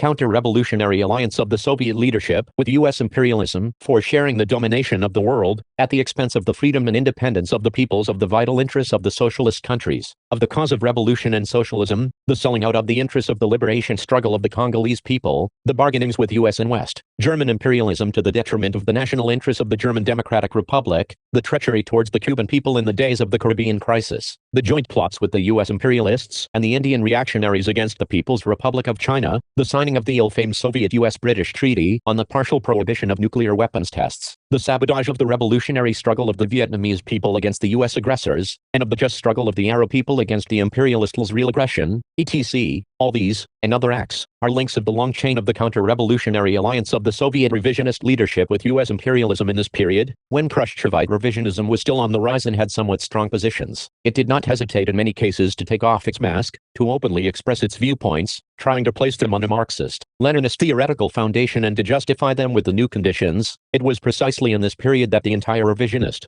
chorus, under the absolute direction of the conductors Baton Khrushchevs, was loudly singing of peaceful coexistence, peaceful competition, the peaceful road, of the state and party of the whole people, of the world without weapons, without armies and without wars, when they were openly saying that imperialism and its chiefs have become sensible and peace-loving, that the fate of the peoples will be decided by UN resolution, that the Soviet-US alliance was the greatest guarantee of world peace, etc., etc. All this counter-revolutionary line and the anti-Marxist Leninist viewpoints of the Khrushchevite revisionists were consecrated in the decisions of the 22nd Congress of the CPSU, especially in the program of the CPSU adopted at this Congress, which, due to the dominating position of the Soviet leadership in the revisionist camp, became the main code of the trend of international modern revisionism. At this ill-famed Congress were repeated openly and publicly now the monstrous attacks and calumnies against Stalin. This showed, in the first place, that the feelings of sympathy towards J. Stalin had remained alive among the Soviet people, and this greatly worried the Khrushchevite leading clique. In the second place, that this clique was obstinately advancing on its anti-Marxist road, and in the third place, that it needed the bogey of Stalinism in order to defeat the ever more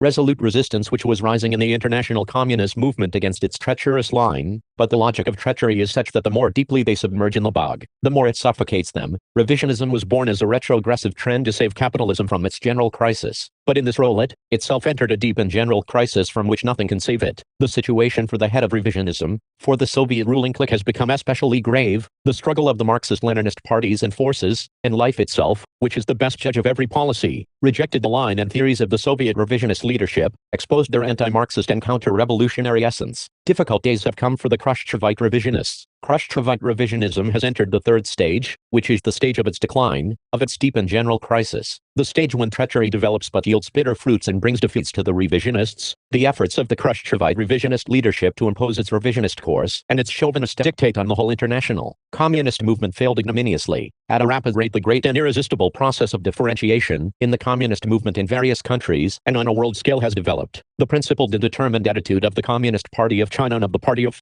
Labor of Albania in defense of the immortal principles of Marxism-Leninism, and their consistent fight against the treachery of Soviet revisionism, played the main role in this important historic process. Within a few years, tens of new Marxist-Leninist parties and organizations were created which raised high the banner of the struggle against modern revisionism and have taken in their hands the cause of revolution. This is a heavy and irreparable defeat with lethal consequence to the revisionist renegades in all countries, the ever deeper engagement of the Khrushchevite revisionists on the criminal road of capitalist restoration in the Soviet Union, of counter-revolutionary alliances with imperialism, of subversion and division of the world communist and revolutionary movement, their successive defeats in their domestic and foreign policies, accompanied with serious economic and political difficulties. All this has thrown the Soviet revisionist leadership into a deep, irreconcilable, and ever fiercer contradiction with the Soviet people and with the revolutionary peoples of the whole world. The contradictions of the Soviet revisionist leadership with the other revisionist groupings have greatly sharpened, and these in compliance with the special interests of their national bourgeoisie whose representatives they are demanding faster rates of degeneration of the socialist order into an order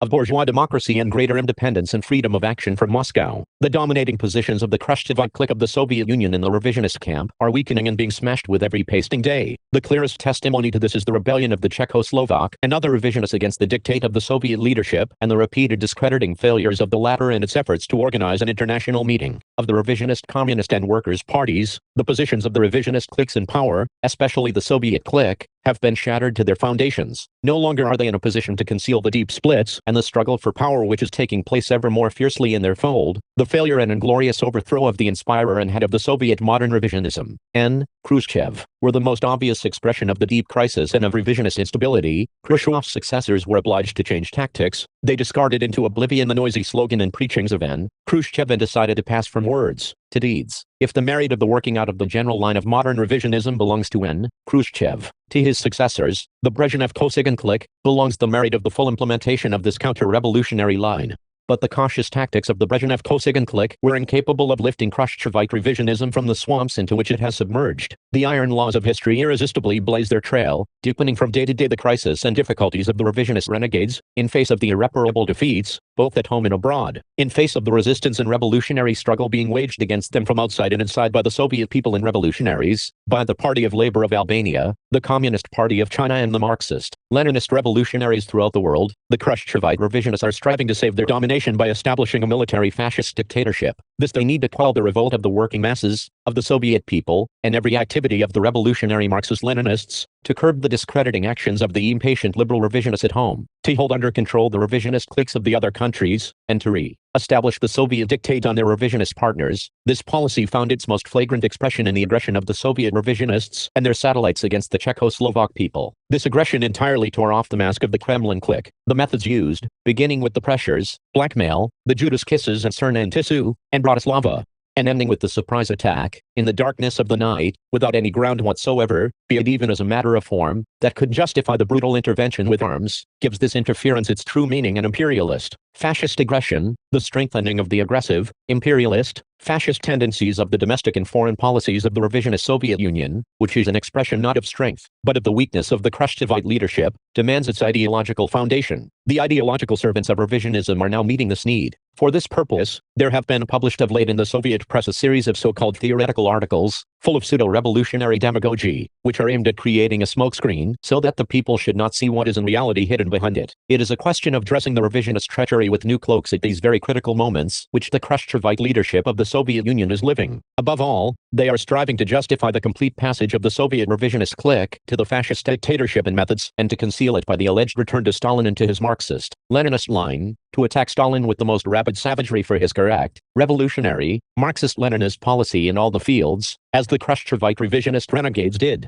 And now, faced with their full defeat in all directions, to try to hide behind Stalin's name, claiming, at times directly and at times indirectly, that the Khrushchevite revisionists are allegedly returning to the correct Stalin policy, is out-and-out deception, the most shameless hypocrisy, the basest and most desperate demagogy on the part of the Soviet revisionists. It is the duty of the Marxist-Leninists squarely to expose this deceptive attempt of the Soviet revisionists and to wrest this dangerous weapon from their hands, the establishment of the fascist military dictatorship under the disguise of safeguarding the idea of the dictatorship of the proletariat, one of the demagogical maneuvers of the Soviet revisionist clique to justify its transition to the fascist dictatorship, is the noise which it is making in these recent times allegedly in defense of the Marxist-Leninist teaching about the dictatorship of the proletariat, although, as is known, it is precisely the Soviet leading clique itself that has destroyed the dictatorship of the proletariat in the Soviet Union, and has slung the door to moderate it, presenting it as a savage, barbarous, inhuman dictatorship which has done nothing but commit crimes against the working class and the laboring people. They who come out today with the banner of the defense of the dictatorship of the proletariat are precisely those that have proclaimed it as liquidated in the Soviet Union. Under the pretext of the transformation of the Soviet state into a state of the entire people, the Soviet revisionists are now striving to create the illusion that the so-called state of the entire people is allegedly the direct continuation of the state of the dictatorship of the proletariat. This illusion can deceive only the naive, because there is nothing and there can be nothing in common between the revolutionary dictatorship of the proletariat and the state of the entire people. The latter, in reality, is the complete negation of the dictatorship of the proletariat, its transformation into something entirely opposite, into a counter-revolutionary dictatorship of the new revisionist bourgeoisie. The continuation between the dictatorship of the proletariat and the state of the entire people, the scribblers of the Moscow Pravda write, is clearly seen in the preservation of the leading role of the working class. But how does the working class play this role when the socialist state and the Communist Party, as the revisionists claim, have lost their proletarian class character and have become a state and party of the entire people? It is obvious that we are faced here with a very clumsy and banal deception. In reality, the working class in the Soviet Union has not been in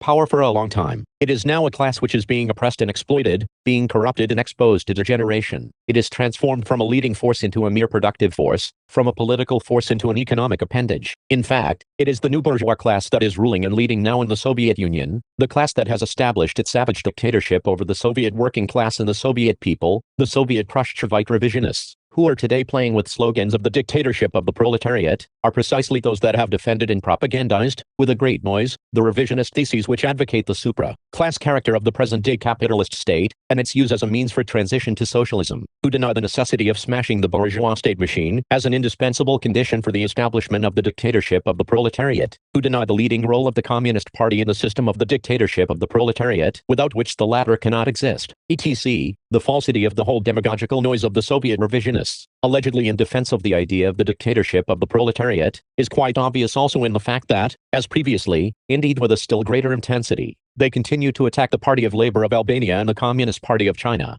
for their firm loyalty towards the dictatorship of the proletariat. Just as at the time of the frantic campaign against Stalin in his work, they furiously attacked the dictatorship of the proletariat in China and Albania, calling it a bureaucratic military regime, strangler of freedom and socialist democracy, etc. They especially attacked the Marxist-Leninist thesis of our parties, pensible till the victory of communism on a world scale, because during this period the class struggle continue at home and in the international arena. There continue the struggle between the two roads, socialist and capitalist, a thesis which has been fully confirmed by revolutionary practice. The most convincing proof of the correctness of this thesis is the very fact of the revisionist counter-revolution and of restoration of capitalism in the Soviet Union. Nearly 40 years after the triumph of the October Socialist Revolution, it most clearly follows from all this that in the activity of the Khrushchevites, we are by no means faced with a denial of the previous revisionist theses and with a return to the Marxist-Leninist positions on the dictatorship of the proletariat, but with a deceptive attempt to mask with revolutionary slogans what is happening in reality in the Soviet Union. The full transition to the methods of fascist military dictatorship, the dressing up of fascism with socialist and revolutionary phraseology, is by no means new. These tactics were used by Hitler in Germany and Mussolini in Italy. In their time, the coercive measures, the calls for the strengthening of the ideological struggle, of discipline, unity, etc., are measures serving the consolidation of the fascist dictatorship of the Khrushchevite revisionist clique. In reality, the coercive measures are actions of the fascist dictatorship for the suppression of all revolutionary activity of the Soviet people and of the genuine Bolsheviks, the intensification of the fight against all truly revolutionary thought. The discipline demanded by the Soviet leaders is the discipline of the Black Hundreds, to bridle away everyone who rises against the revisionist treachery. The unity about which the Khrushchevite revisionists speak is a unity on revisionist foundations, around the revisionist party and for the counter-revolutionary purposes of the revisionists. The Soviet leadership is trying to create the impression that its measures are mainly directed against the liberal extremists who, of late, especially after the events in Czechoslovakia and Poland, have become still more active. Although the Soviet revisionist leaders and the extremist liberal elements are essentially advancing on the same anti-Marxist and treacherous road, the activity of these elements is undesirable for the revisionist leadership. It fears another counter-revolution within. Counter-revolution. It does not wish to suffer the fate of N. Khrushchev or of the Novotny clique, but what worries the Soviet leadership most is the fact that the frenzied and unwise activity of these elements openly discloses the trickery of the revisionists, causes their demagogy to fall, openly reveals treachery, and this cannot help opening the eyes to the Soviet people. it cannot help intensifying their resistance and struggle to sweep away with the great broom of revolution both the liberal revisionists and the conservatives, both the ultras and the moderates. Therefore, it is precisely against this revolution that all the measures, and the fascist dictatorship of the Soviet revisionist leadership, are directed. But however hard it may try to strangle this revolution through repressive measures and deception, the revolution is irrevocable. The Soviet people will not tolerate the revisionist treachery for long. In the end they will have the final say. Complete degeneration of the CPSU under the call for the defense of the party principles in order to realize their counter-revolutionary aims. All the class enemies have always directed their main attack against the Marxist-Leninist Revolutionary Party, which is the brain and heart of the working class. This is how the Khrushchevite modern revisionists, too, began their treachery, and now, it is precisely they who have transformed the great Bolshevik party of Lenin and Stalin into a revisionist, counter-revolutionary, and anti-communist party, who have paved the way to the revisionist and bourgeois degeneration of many communist and workers' parties of other countries. Precisely they are today coming out allegedly in defense of the teachings of Marxism, Leninism about the party and are criticizing those that are violating these principles, seeking justification for their fascist aggression in Czechoslovakia. They accuse the Czechoslovak revisionists in particular of having launched a frantic campaign against the healthy cadres of the party, who make up its fund of gold, having risen against the leading role of the Communist Party, of having advocated the multiplicity of political parties, of having sought to make the party a cultural illuminist radio-preaching organization, of having stood for the so-called equal partnership of all the social organizations within the Communist Party, of having attacked the Leninist norms of inter-party life, etc. On the lips of the Soviet revisionist renegade such accusations resound as all-out hypocrisy, with an unprecedented cynicism, for it is precisely they themselves and their allies who, as before, are still advocating, defending and committing these crimes in their own parties. The Party of Labor of Albania has long since, and more than once, pointed out the complete betrayal of the Soviet revisionist leaders of the teachings of Marxism-Leninism about the proletarian party. But in order to expose the deep-going demagogy of the revisionists, that they are allegedly returning to the positions of the defense of these teachings, to the implementation of the Leninist norms of the party, it is necessary that we should once more dwell on some well-known facts. If the Dubček counter-revolutionaries attacked and purged the Soviet agency, the Novotny counter-revolutionaries, whom the Soviet leadership call the party's fund of gold, the Khrushchevite counter-revolutionary clique of the Soviet Union in its own country attacked and purged the real revolutionary cadres, who were remaining true to the Marxist-Leninist line of the Bolshevik party and to the ideals of socialism, under the slogan of the fight against Stalin's personality cult, or under the pretext of rotation, the Khrushchevite revisionists rode roughshod over the Communist Party of the Soviet Union. 70% of the members of the Central Th Committee elected at the 19 Congress of the CPSU in 1952 were no longer figuring on the list of the Central Committee members elected at the 22 Congress in 1961. 60% of the CC members in 1956 were no longer figuring on the list of the CC members that were elected at the 23 Congress in 1966. A still greater purge has been carried out in the lower party organs. For instance, during 1963 alone, more than 50% of the members of the party's central and regional committees in the republics of the Soviet Union were relieved of their functions, while in the city and district party committees 3/4 of their members were replaced with others. The purge of the revolutionary cadres has been carried out on a large scale also in the state organs, and especially in those of the army and state security. As to the question of the leading role of the Communist Party, of the denial of which the Soviet leadership accuses the Czechoslovak revisionists, this role has long since been liquidated in the Soviet Union itself. Of what leading role of the working class revolutionary party in the Soviet Union can we speak when the Khrushchevite revisionists have discarded the Marxist-Leninist line and the proletarian class character of the CPSU? They have forced upon it a treacherous revisionist line in the service of the new Soviet bourgeoisie and of world imperialism, headed by the United States, and have transformed it into a party of the entire people. The party of the entire people slogan is essentially denial of the class character in general, because there are not and there can never be non-class and above-class parties, but denial of its proletarian class character is a label to conceal its transformation from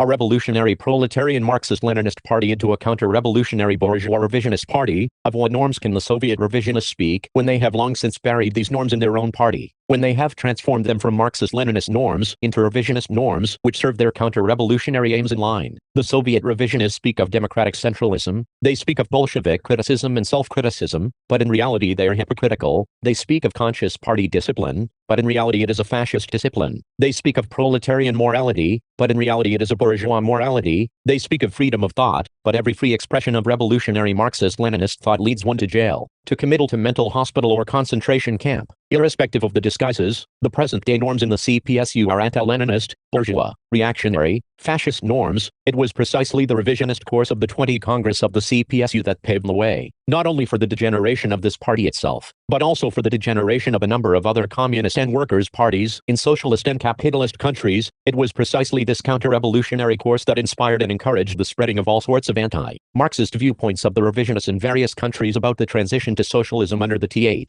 leadership of anti-proletarian parties, which indeed do not even call themselves socialist, about unity with the social democratic renegades through the complete organizational merger with them into a so-called United Working Class Party, about the liquidation of the communist parties and their merging into fronts led by the bourgeoisie, etc. As a result of this revisionist line, the communist parties in many capitalist countries in reality no longer exist as such. They have been transformed into a new variant of the old discredited social democracy. They have abandoned all revolutionary ideals and are collaborating with the bourgeoisie for the defense of the capitalist order, while in the former socialist countries, they have been transformed from working class parties for the building of socialism into parties of the new bourgeoisie for the complete restoration of capitalism, pluralism. The many-party system, against which the Soviet revisionists are making a noise today, exists not only in Czechoslovakia, but also in many other revisionist countries, and signs are appearing everywhere of the revival and political and organizational activation of other parties to obtain leading and ruling positions in the socialist state, which is ever more assuming the features of a bourgeois state. These viewpoints are being noisily defended and propagandized also by many other revisionist and capitalist countries, especially in Italy and France, who are bringing pressure to bear upon their colleagues in the former socialist countries to advance as quickly as possible on this road, to adapt socialist democracy as far as possible to bourgeois democracy. Why then does the Soviet leadership precisely now show itself so worried about the question of the leading role of the party and come out forcefully against pluralism? They do this not only to find additional justification for the legalization of their aggression in Czechoslovakia. There are other deep reasons. The Brezhnev-Kosygin clique is very much worried about the defense of its dominating position from the great dangers threatening it both inside and outside the party. There is not and there can be no unity in the Soviet revisionist party. Revisionism is certain division. In the Soviet Union as well as in any other revisionist country, there exists a factional struggle for power between the revisionist groups and trends, as is clearly confirmed by Khrushchev's overthrow and the other changes in Soviet leadership. This disintegration process will irrevocably deepen. The course of capitalist restoration in the Soviet Union cannot but lead to the revival of the various bourgeois and nationalist groups. This prepares the objective conditions for the birth, sooner or later, also of the bourgeois many-party system. The Brezhnev-Kosygin revisionist clique, with a view to preserving its dominating position, is trying and will try with all its might without hesitating to use even means of violence to curb this process. For this purpose, it is trying and it will try to exploit the tradition of the existence of a single party and of the fight of the Bolsheviks against the factionists and deviators. The Soviet leading clique is opposed to the disintegration of the single party also because of the position of the Soviet Union as a great multinational state, for this would lead to an internal national division, consequently also to the undermining of the role of the revisionist Soviet Union on the international arena as a great imperialist power. But above all, the Khrushchevite revisionists are striving to exploit the Bolshevik single-party tradition, with which the Soviet communists and the Soviet people have been molded, to keep them attached to the CPSU in which there remains nothing communist. They are striving to exploit this tradition in order to prevent the organization of the Soviet revolutionaries and the creation of a new Marxist-Leninist party in the Soviet Union. Despite the fact that not all the communists and the working class in the Soviet Union see that the present-day Communist Party of the Soviet Union has nothing in common with the Bolshevik Party of Lenin-Stalin. Bolshevism is always alive in the Soviet Union, and the Soviet Bolshevik revolutionaries will not be defeated in the face of the tragedy which the land of the Soviets is living, but they will restore the great traditions of October Revolution, of the heroic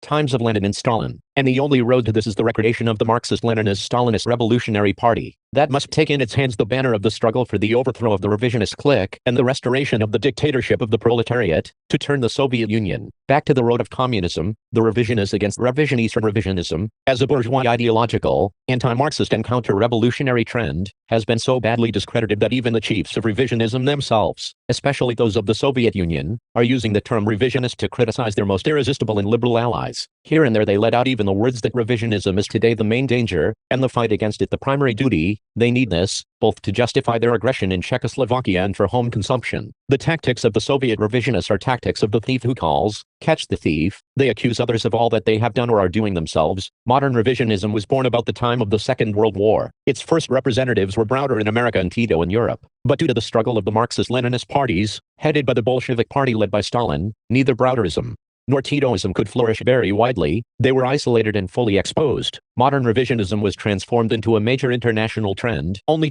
after the 20 Congress of the CPSU, and due to this ill-famed Congress. After this Congress, Khrushchevite revisionism was developed and raised to a whole system of political, ideological and economic bourgeois viewpoints. But while they now take anti-revisionist poses, the Soviet revisionists persist in the entirely revisionist line of the 20th and 22 Congresses. This shows that all their present-day fuss against revisionism is a great bluff. The Soviet leaders accuse the Czechoslovak revisionists of having discarded loyalty towards principles under the banner of the fight against dogmatism. They advocate the liquidation of the revolutionary convictions, of the foundations of socialist ideology, etc. But is it not the Soviet revisionists themselves who up to today have proclaimed that dogmatism, meaning Marxism-Leninism, was the main danger, and is it not they themselves who, under the banner of the fight against dogmatism, betrayed Marxism, Leninism, widely spread revisionism, and furiously attacked the Stalin revolutionary line, the Party of Labor of Albania, the Communist Party of China and the other Marxist-Leninist parties? Is it not the Soviet revisionist leaders who, while they throw fireworks against revisionism, are furiously continuing the fight against the parties which really stand on Marxist-Leninist positions, especially against the Party of Labor of Albania and the Communist Party of China, which have waged and continue to wage a consistent, principled and inflexible struggle against revisionism? This is another proof exposing the anti-revisionist demagogy of the Soviet leadership, when the Czechoslovak revisionists, for the realization of their counter-revolutionary aims, made extensive use of the false slogans of freedom, democracy, liberalization, humanism. These slogans, according to the Soviet leadership, were a mask to cover counter-revolutionary activity, but when these slogans are used by that leadership itself, which is just as much counter-revolutionary as the Czechoslovak leadership, these slogans are allegedly revolutionary, freedom and democracy on the lips of the revisionists, whether Khrushchevite, Titoite, Novotnist or Dubčekist, mean freedom and democracy for the revisionists. For the traitors and counter-revolutionaries, liberalization means destruction and liquidation of the dictatorship of the proletariat. Humanism means replacement of the class struggle with Christian pacifism and love for all the class enemies. When the Czechoslovak revisionists speak of grave errors in the past, distortions of democracy and violations of legality and use them to blacken and undermine the gains of socialism, this, according to the Soviet leaders, is diabolic tactics of the enemies of socialism. But did the Khrushchevite clique not pursue precisely these diabolical tactics in the Soviet Union? The attacks and calumnies made by the Khrushchevites against the heroic past of the Soviet Union outdid even those of the most rabid imperialist enemies of the Soviet Union. Nobody has discredited the Soviet Union more than the Khrushchevite clique. The secret report of the 20 Congress is a document which is known to everybody, and Khrushchev's successors have never, in the slightest, put this document in doubt. Their maneuvers in publishing some writing, or in producing some film showing the great historic role of J. Stalin during the Great Patriotic War, cannot conceal their out and out treachery towards the ideas and the activity of Stalin. They are only a testimony to the fact that Stalin is always alive in the minds and the hearts of the Soviet men and women, and are aimed at throwing dust in the eyes, and at quelling the resistance of the Soviet people towards the Khrushchevite clique, which has buried the glorious historic period of the Stalin leadership. Just as demagogical on the lips of the Soviet revisionist renegades are their slogans about the necessity of intensifying the struggle against the bourgeois ideology, and its efforts for the erosion of socialist ideology against a multiplicity of socialist ideologies and of socialism as a social order. Today, they accused the Czechoslovak revisionists of having had opened the doors to the flood of Western ideology, of making efforts to liquidate the foundations of socialist ideology, of advocating a new model of socialism which is not based on Marxism, Leninism, etc. By rising against these sins of the Czechoslovak revisionists, the Soviet newspaper Pravda discovered a miracle for the second time, as it were, pointing out that there is not and there can be no socialism without the leading role of the Communist Party, armed with the ideas of Marxism-Leninism, that there can be no other form of socialism since the birth and development of scientific socialism, no other socialist ideology which is not based on Marxism. Leninism can exist in our times. Of what fight against bourgeois ideology can the Soviet revisionists speak, while revisionism is nothing else by a manifestation of the bourgeois ideology in theory and practice, while egoism and individualism, the running after money and other material benefits are thriving in the Soviet Union, while career-seeking and bureaucratism, technocratism, economism and intellectualism are developing, while villas, motor cars and beautiful women have become the supreme ideal of men, while literature and art attack socialism, everything revolutionary, and advocate pacifism and bourgeois humanism, the empty and dissolute living of people thinking only of themselves, while hundreds of thousands of Western tourists that visit the Soviet Union every year spread the bourgeois ideology and way of life there, while Western films cover the screens of the Soviet cinema halls. while the American orchestras and jazz bands and those of the other capitalist countries have become the favorite orchestras of the youth, and while parades of Western fashions are in vogue in the Soviet Union, if until yesterday the various manifestations of bourgeois ideology could be called remnants of the past, today bourgeois ideology has become a component part of the capitalist superstructure, which rests on the state capitalist foundation, which has now been established in the Soviet Union. As to the criticism against the multiplicity of socialist ideologies and of socialist orders, it is the Soviet leaders themselves that have wiped out in theory and practice any distinction between socialist ideology and bourgeois ideology, between the socialist order and the capitalist one. It is precisely the Soviet revisionists who have declared, and continue to declare, that many countries newly liberated from the colonial rule of imperialism, and in which the bourgeoisie and landlords and their reactionary ideology are dominating, have embarked on the road of socialism or are building socialism. Does this not indicate that the Soviet leaders themselves are advocating the possibility of transition to socialism without the leadership of the working class, of its revolutionary party, and of the ideology of Marxism-Leninism, in other words, the possibility of transition to socialism under the leadership of non-proletarian classes and parties, that there exist, thus, several kinds of socialism and several kinds of socialist ideology, or let us take the case of Yugoslavia. In criticizing the Yugoslav Titites, who supported the Dubček clique and spoke against the Soviet aggression in Czechoslovakia, the Soviet revisionists thought of pointing out that the program of the Communist League of Yugoslavia is the complete embodiment of the ideology of revisionism. But how does this comply with the other statements of the Soviet leaders who, after having kissed and embraced the Tito clique, proclaimed and continue even today to call Yugoslavia a socialist country? What is this socialism which is allegedly being built in Yugoslavia on the basis of revisionist ideology, which is nothing else but a variant of the bourgeois ideology? Does the Soviet leadership itself not admit by this that socialism can allegedly be built also on the basis of revisionism, that is of anti-Marxism, of bourgeois ideology, expressing dissatisfaction with the attitude of the Tito clique towards the Czechoslovak events? The Soviet propaganda accuses the Titites of being inspirers and supporters of the Czechoslovak counter-revolutionaries, but the Soviet leaders themselves who, in an entirely arbitrary way, rehabilitated the Tito clique as an innocent victim, introduced it into the communist movement, proclaimed it as a fighter for socialism and maintained close ties with it, are they not themselves inspirers and supporters of the inspirers and supporters of the counter-revolutionaries? Thus, they themselves are as much counter-revolutionaries as the Tito clique. After the 1956 Hungarian events, also, the Khrushchevite clique of the Soviet Union undertook a campaign of criticisms against the Yugoslav revisionists, but only as a matter of form, for it had collaborated with them behind the scenes to bring counter-revolutionary Kadar to power, and as soon as the tension relaxed somewhat the honeymoon started again. This is what will surely happen this time, too. Indeed, the tone of the anti-Yugoslav propaganda in the Soviet Union has already greatly diminished. The Brezhnev-Kosygin clique can deceive nobody by its sham criticism of the Tito clique. They are two revisionist cliques which, despite the contradictions they have about the questions of the roads of development of revisionism and of relations between the revisionist countries and parties, belong to a single revolutionary trend. Modern revisionism. The Soviet revisionists have allegedly discovered in Czechoslovakia a new, unknown form of counter-revolution, the sin of those who condemned the Soviet intervention in Czechoslovakia as aggression, they say, is allegedly the deep incomprehension of the essence of this new historical phenomenon, as people have been so far accustomed to imagine counter-revolution only in its armed form, through violence. Summing up the experience of the revisionist tragedy that happened in the Soviet Union and in other socialist countries where the revisionist cliques are in power, the Marxist-Leninists have long since drawn a conclusion that the danger to the destinies of socialism does not stem only from external imperialist aggression, nor only from the armed counter-revolution of the exploiting classes and their survivals, but also from peaceful bourgeois revisionist degeneration, which is the result of the influence of bourgeois ideology from inside and of the pressure of imperialism from outside. The first example of peaceful counter-revolution was provided by the Titites. Then this road was pursued by the Khrushchevite clique of the Soviet Union and by the cliques of the other socialist countries of Europe in succession. The attempt of the Soviet revisionists to present peaceful counter-revolution as a new historic phenomenon, which occurred only during the Czechoslovak events, is in reality an attempt, on the one hand, to justify their aggression against the Czechoslovak people and, on the other hand, to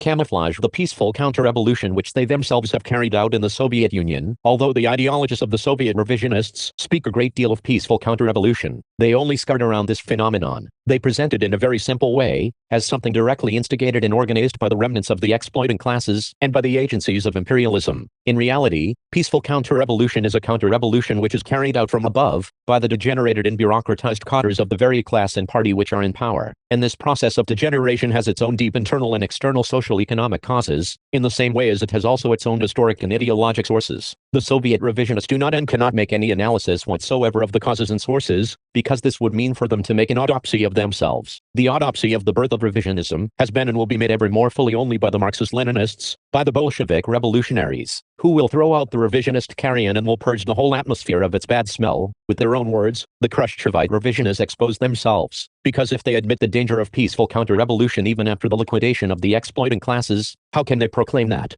the victory of socialism is complete and final? How can they say what was said in the program of the CPSU approved by the 22 Congress, that in the countries of people's democracy the social, economic possibilities for the restoration of capitalism have been removed? One or the other, either the thesis of peaceful counter-revolution is a bluff, or the other thesis that all danger to the destinies of socialism has been removed, is a deception, an attempt to legalize the revisionist treachery, to lull the vigilance and revolutionary action of the communists and the working people, in contrast with what they have previously advocated, that allegedly with the liquidation of exploiting classes, the class struggle also comes to an end, and its place is occupied by the political and social economic unity of society. At present, the Soviet revisionists are not opposed to admitting the class struggle after the liquidation of the exploiting classes, as such, and to oppose also abstract national unity. There is no end to demagogy. They speak of class struggle, but only in other countries, while they do not utter a single word about the class struggle in the Soviet Union, as if harmony and everlasting peace were reigning there. But what about the struggle which the Khrushchevite revisionists themselves undertook after the death of J.V. Stalin in the Soviet Union? Is it not an open expression of the struggle of the class enemies, who opened the road to the restoration of capitalism in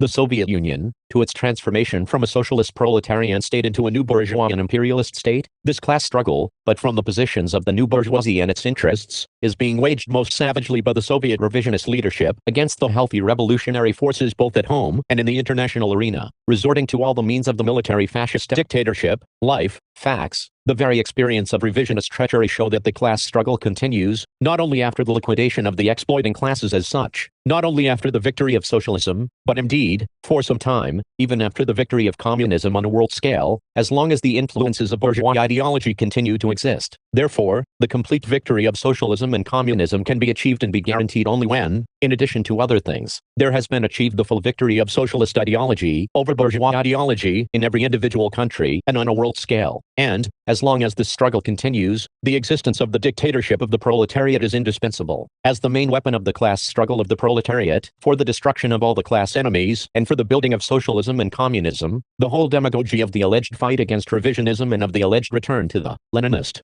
Stalinist positions is needed by the Soviet revisionist leadership to conceal its complete transformation into a social fascist clique, but the Soviet leaders, due to their very position as a revisionist clique, cannot go very far in the so-called fight against revisionism, for such a thing is fraught with extremely dangerous consequences, unexpected and undesirable for them. Therefore, at the same time they are furiously continuing their fight against revolutionary Marxism-Leninism and the parties remaining faithful to it, especially against the Communist Party of China and the Party of Labor of Albania. This most clearly shows the falsity of their demagogical fuss about the fight against revisionism precisely to conceal its bluff. The Soviet leadership is striving to create the illusion that it allegedly stands on the Leninist positions of the struggle on two fronts, that it is allegedly fighting against the rightists, the revisionists, as well as against the leftists, dogmatists, adventurers, etc. This dangerous maneuver must be fully exposed, and the real social fascist features of the Soviet leading clique should be nakedly revealed. Social imperialism disguised as proletarian internationalism. Social fascism in the home policy has social imperialism as its direct continuation in foreign policy, and while they seek to camouflage fascism with socialist phraseology, the Soviet leaders strive to conceal their imperialism with the slogan of proletarian internationalism. It is known that the Khrushchevite revisionists started their treachery with capitulation and concessions to imperialism and with renouncing the fight against it, while the liquidation of the foundations of socialism and the restoration of capitalism in the Soviet Union, its transformation from a socialist state into a capitalist state of the new type, created the economic, social and class premises for its transformation into a great imperialist power in the international arena, and for the counter-revolutionary alliance with U.S. imperialism. The Soviet Union has become an imperialist power which seeks to have its zones of influence, which is striving to enslave and exploit the peoples of other countries, which, in alliance with U.S. imperialism, is striving for the establishment of the world domination of the two great powers. But if, until recently, Soviet imperialism was trying to preserve and extend its zone of influence, to dictate its will to others through peaceful means, through economic penetration and subjugation, through political and ideological influence and pressure, through military and economic alliances, etc., now it has passed over to open fascist methods, to the use of armed violence, to direct military aggression even against its own allies. Precisely this is the new feature in the evolution of Soviet imperialism. The most typical example in this direction is the Soviet fascist military aggression in Czechoslovakia, by what they did in Czechoslovakia. The Soviet revisionists quite evidently showed that now for them there do exist neither friendship, alliances and treaties, freedom and independence, nor sovereignty of peoples. The only principle existing for them is the right of the more powerful to make the law everywhere, while all other principles are violated, trampled underfoot, placed under the heel, through arms and bloodshed. To justify this cynical and fascist policy, the Soviet revisionists are now seeking to convince none other than their own allies from the revisionist camp that the independence, self-determination, sovereignty of the parties and peoples of various countries have no value whatsoever, that they must submit to the interests of the so-called socialist community, in other words, to the interests of the chauvinist great power of the Soviet Union, that for the sake of these interests this power can violate these principles when, where, and in what way it likes. The demagogy of the Soviet aggressors, that by attacking and occupying Czechoslovakia with arms,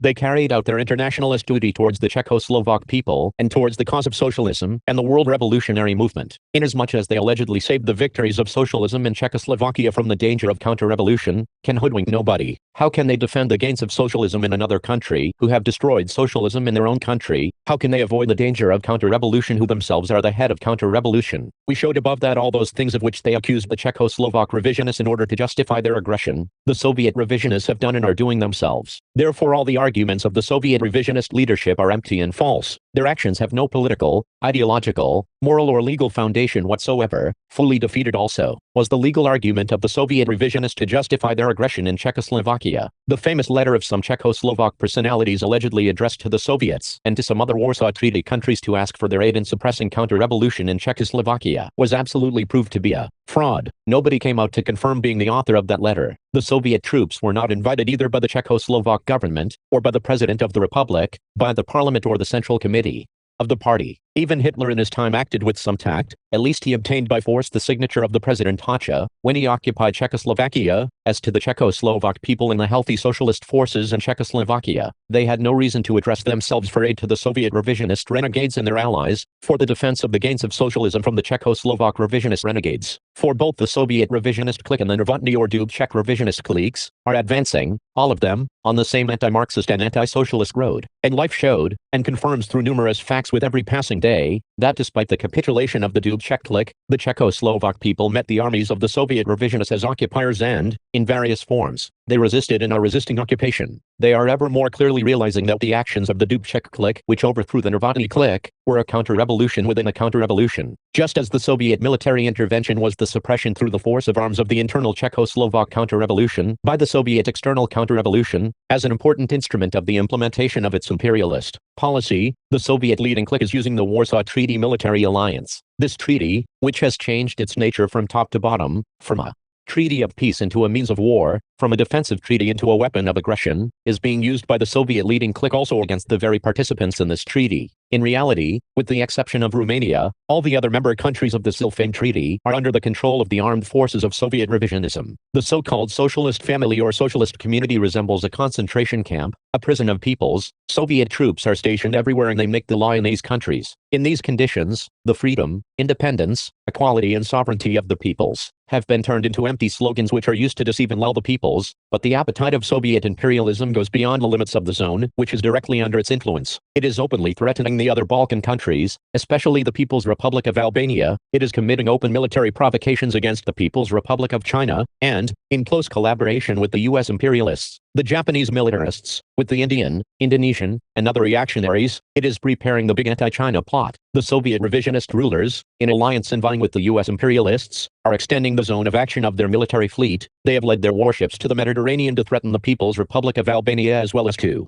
extend their imperialist grip at the expense of the Arab people and of the peoples of other countries. This typical imperialist policy of the Soviet revisionists cannot be concealed. It cannot help meeting with the determined opposition and resistance of all the peoples who cherish the ideals of freedom, independence, sovereignty, revolution and socialism. This policy is ever more exposing and isolating the Soviet leading clique before the peoples of the whole world, and not only that, in implementing its imperialist aggressive course it has had great difficulties also with its own allies. The Soviet leadership, in order to keep control of the other revisionist cliques, is openly passing over to the use of force, as was known by the Czechoslovak events. which are a very serious warning of what awaits the other cliques if they dare advance on the road of polycentrism, autonomy, etc. But instead of strengthening the dominating positions of the Soviet revisionist leading clique, this will lead to a further division of the revisionist front and will still more undermine the positions of Soviet revisionism. This was very clearly seen in the reaction of the revisionist cliques of other countries which, in a joint chorus, rose up against the Soviet intervention in Czechoslovakia and condemned it as aggression, taking the Dubček clique under protection. The additional difficulties created for the Soviet leadership in convening an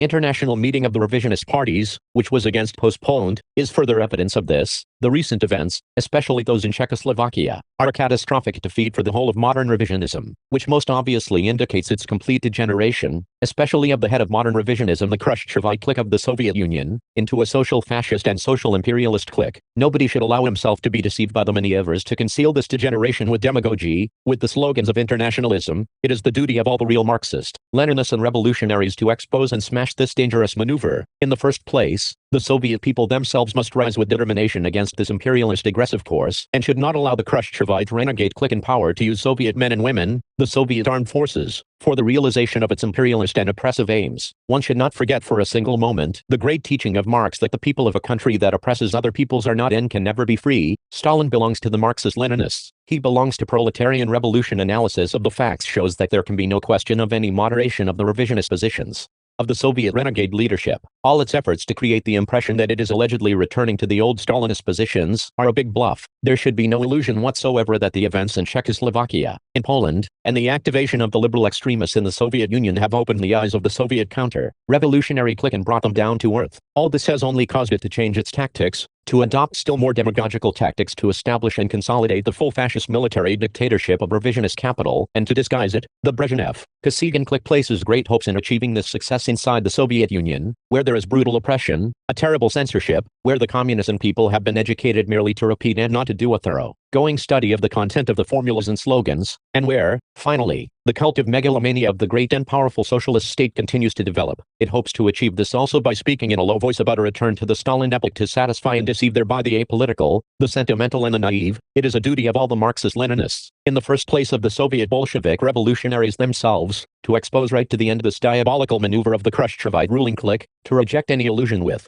regard to this clique, to intensify the fight against it, to thoroughly expose its real social fascist and social imperialist countenance. Faced with the fact of the transformation of the Soviet state into a fascist-type military dictatorship, the Soviet revolutionaries must rise up, organize themselves and throw themselves into struggle and revolution. Their historic responsibility is today greater than ever. There is no doubt that this will be a difficult struggle which will require self-denial and heavy sacrifices. But the Leninist-Stalinist Bolsheviks have never been frightened. We express our deep conviction that they will one day perform with honor their great duty towards their own people and international communism. And the sooner they do this, the better it will be. The demagogy of the Soviet leading clique for an alleged return to the revolutionary positions of the Stalin epoch must be exposed also outside the Soviet Union, where it could be established and used by the other revisionist cliques. But, on the other hand, it is obvious that these tactics will sharpen the contradictions in the camp of the revisionists, will lead to the division of the revisionist parties into pro-Soviet and anti-Soviet groups. Indeed, right now the Novotnias in Czechoslovakia, the Vermersis and Thorazis in France, are being called tough, Stalinist, because they are supporters of the Soviet revisionists, their agents. The Soviet leading clique is giving and will give to these elements its whole support so as to establish through them its control and shattered rule over the other revisionist parties. This cannot avoid meeting the resistance of the other revisionist elements, which will further deepen the division in the revisionist camp. The duty of the Marxist-Leninists in these countries is to mercilessly unmask the pseudo-revolutionary phraseology of the pro-Soviet agency, to prevent the creation of any illusion whatever in this direction, to exploit the deepening of the contradictions in the fold of the revisionists, and to intensify the fight against all the revisionist renegades for their complete destruction. As to the countries which are ruled by the Soviet revisionists, and where they make the law through the military forces they have stationed there, this maneuver can hardly serve because the strengthening of the imperialist, fascist aggressive character of the policy being pursued by the Soviet leading clique cannot help arousing the ever more resolute indignation and protest of the peoples of these counties. Indeed, even the revisionist quislings who are necessarily obeying the Soviet clique, for their ruling positions have been built on sand, do not want them to undertake a maneuver of an alleged return to the Stalin epoch, be it even as a bluff, because, on the one hand, this would attach them still more closely to the Soviet chariot, from which they want to be as independent as possible, and on the other hand, such a maneuver would undermine their foundations, inasmuch as they came to power precisely under the banner of the fight against Stalinism. Therefore, here too, divisions will be further sharpened and deepened, inside the revisionist parties as well as between the ruling revisionist cliques and the Soviet leadership. The submission of the revisionist quislings to the Soviet fascist military dictatorship is temporary. There will be fierce disputes and blows between them up to armed clashes. All these things create favorable conditions for the revolutionary struggle of the peoples and the communists of these countries to expose the local revisionist quislings as well as the Soviet occupiers, to drive the occupation armies out of the country, and to overthrow the revisionist renegade cliques in power. The only correct road for the attainment of those aims is the creation everywhere of Marxist-Leninist parties, and the organization of armed revolutionary struggle, the Party of Labor of Albania, which has always consistently abided by the Marxist-Leninist line and principles, and has waged and is waging a resolute fight against modern revisionism, headed by the Soviet renegade leadership, will mercilessly unmask the present dangerous, pragmatist tactics of the Brezhnev-Kosygin and clique for an alleged return to the revolutionary positions of Stalin. It has not and it will never allow the name and the great Marxist-Leninist revolutionary activity of Joseph Stalin to be besmirched by the Khrushchevite revisionists, or to be used by them as a camouflage to conceal their revisionist treachery. Stalin belongs to the Marxist-Leninists, to the proletarian revolution. The defense of the Marxist-Leninist line is vital for our party and people and for international communism. Contribution to the discussion at the 18th plenum of the CC of the PLA, the question of defending the line of the party, in all its aspects, is vital to the people of our country and to international communism. Let us speak here as Marxists, not as the leaders of a small state. As Marxists we have the right to have our say, to defend communism, just as much as the Soviets and any other Marxist-Leninist party, big or small. It is not a matter of conceit on our part when we say that we are defending and assisting the cause of international communism by our consistent, correct stand. Marxists have a proper understanding of this. Those who are not Marxists and conceal their anti-Marxist, bourgeois views might sneer, who are you to make such claims that you are defending international communism? You carry no weight with us. But it does not worry us what others may say, just as it doesn't worry us that they call us dogmatic, sectarian and other such epithets that do not fit our party. The line of our party has been correct and Marxist, Leninist. It has been tested in practice for nearly 20 years, in the daily struggle for the liberation of the fatherland, for the construction of socialism, for the defense of Marxism-Leninism from enemies of every hue and from the Yugoslav revisionists. The great successes our people have achieved, the great changes Albania has undergone in the economic, political, cultural and other fields have proved this. The Albanian people speak with admiration of all these achievements. With our people, the main thing to be seen is their conviction, their correct understanding that it is Marxism-Leninism, the correct Marxist-Leninist line of our party, that has brought them these major economic, cultural and social transformations. This is of very great importance, and this is proved by the very close ties of our party with the people. Thus, the life and work of our party show that its line is correct. It has found the approval and support of our people, and it is neither dogmatic nor sectarian. We reject this epithet they apply to us today under their breath or tomorrow at the top of their voices, and we will continue on our Marxist-Leninist road. Those who attempt to do such things are doomed to failure. Life and the struggle will expose them. It is not only our party members and our people who speak with admiration about the correct line of our party, about the great achievements of our country, but also the communist and workers' parties of many countries of the world. They speak in this way because of the fact that the Party of Labor of Albania liberated the country and set it on the road of progress, on the road of socialism. They see the great vitality and the heroism of the Albanian people in our party, who are weathering all these storms with great determination. Therefore nobody, not even Liri Belashova, should think that this admiration by communists all over the world for our small but heroic party is due to Khrushchev. By no means. If it were up to Khrushchev and the present Soviet leadership, Albania would not be what it is today, and the esteem and admiration the other parties have for our party and country would not exist. Here we are in the Central Committee. Therefore it is correct that the discussion should be frank and Marxist. Liri Belashova may be surprised by the open allusions we have made on some occasions in the meetings of the Political Bureau. We have said, for example, that there are party leaders who value the leadership of another party by the quantity of potatoes or tomatoes produced, and not on the basis of the political line it pursues. Liri Belashova has interjected, "How can you speak about these comrades like this?" We have told her that we are speaking about them on the basis of facts, here on the Central Committee and not in the marketplace, and we speak frankly. However, the time will come when these thoughts and opinions, along with other facts drawn from life, will certainly be voiced at international conferences as well. Many other parties have supported the Party of Labor of Albania and its resolute stand toward modern revisionism, especially against Yugoslav revisionism. This shows that there are really great and sound forces in these parties, although the worm of revisionism has penetrated into the leadership of some of them and is gnawing away at them from within. Nevertheless, it is very difficult to subdue the Marxist-Leninist forces that exist in all the parties. They have understood our stand regardless of the fact that we have not come out openly against the mistakes of the Soviet leaders. Larry Belashova should not think that this is a tactic to protect Khrushchev, not by any means. We have always fought against revisionism, and will continue to do so. International communism has seen that we are against Khrushchev, and the true Marxist-Leninists have appreciated the correct stand and tactics of our party. Our stand has been correct, and because of this nobody has dared to attack us openly. Nevertheless, attempts have been made, and they are mounting to the level of threats, pressure and blackmail, but we have put them in their place. Then they resorted to the tactic of discrediting the Party of Labor of Albania. In what way? They tell us, you are shouting and screaming so much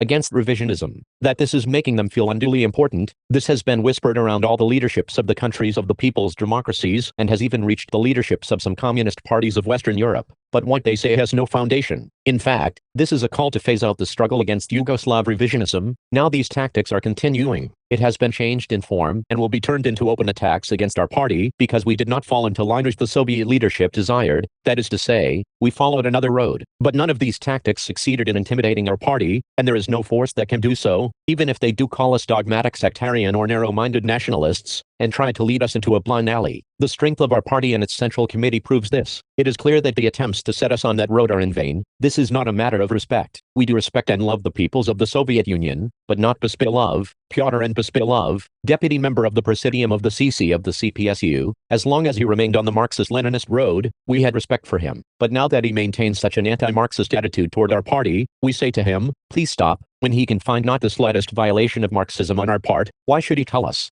To read Lenin, that is what he said to our ambassador in Moscow, Comrade Nestines, who has stood up to the attacks by Pospilov very well. We want the disagreements between parties to be settled in a correct way, but they have not made, and do not want to make, any effort to settle these disagreements. But that is not all. Pospilov should know that Marxism-Leninism teaches us that talks should not be held behind the back of another party, that a comrade's mistakes should be spoken about openly, according to Marxist-Leninist rules. What respect should we have for those who act differently? If you defend Marxism-Leninism, you should be consistent to the end. And we say to Pospilov, you have read Lenin all your life, but facts are showing that now you are distorting him. The question of the correctness of the line of the party throughout its existence is clear. Has our party been wrong over the Yugoslav questions? Facts have shown that it has not been wrong. Others have made mistakes, and first of all Khrushchev. He is not sufficiently a Marxist to have the courage to say, I have been wrong. Since he has made mistakes, he should turn around and make a self-criticism and say, I have accused Stalin of having been wrong about the Yugoslavs. Life has proved that Stalin was right. Then, if you are a Marxist,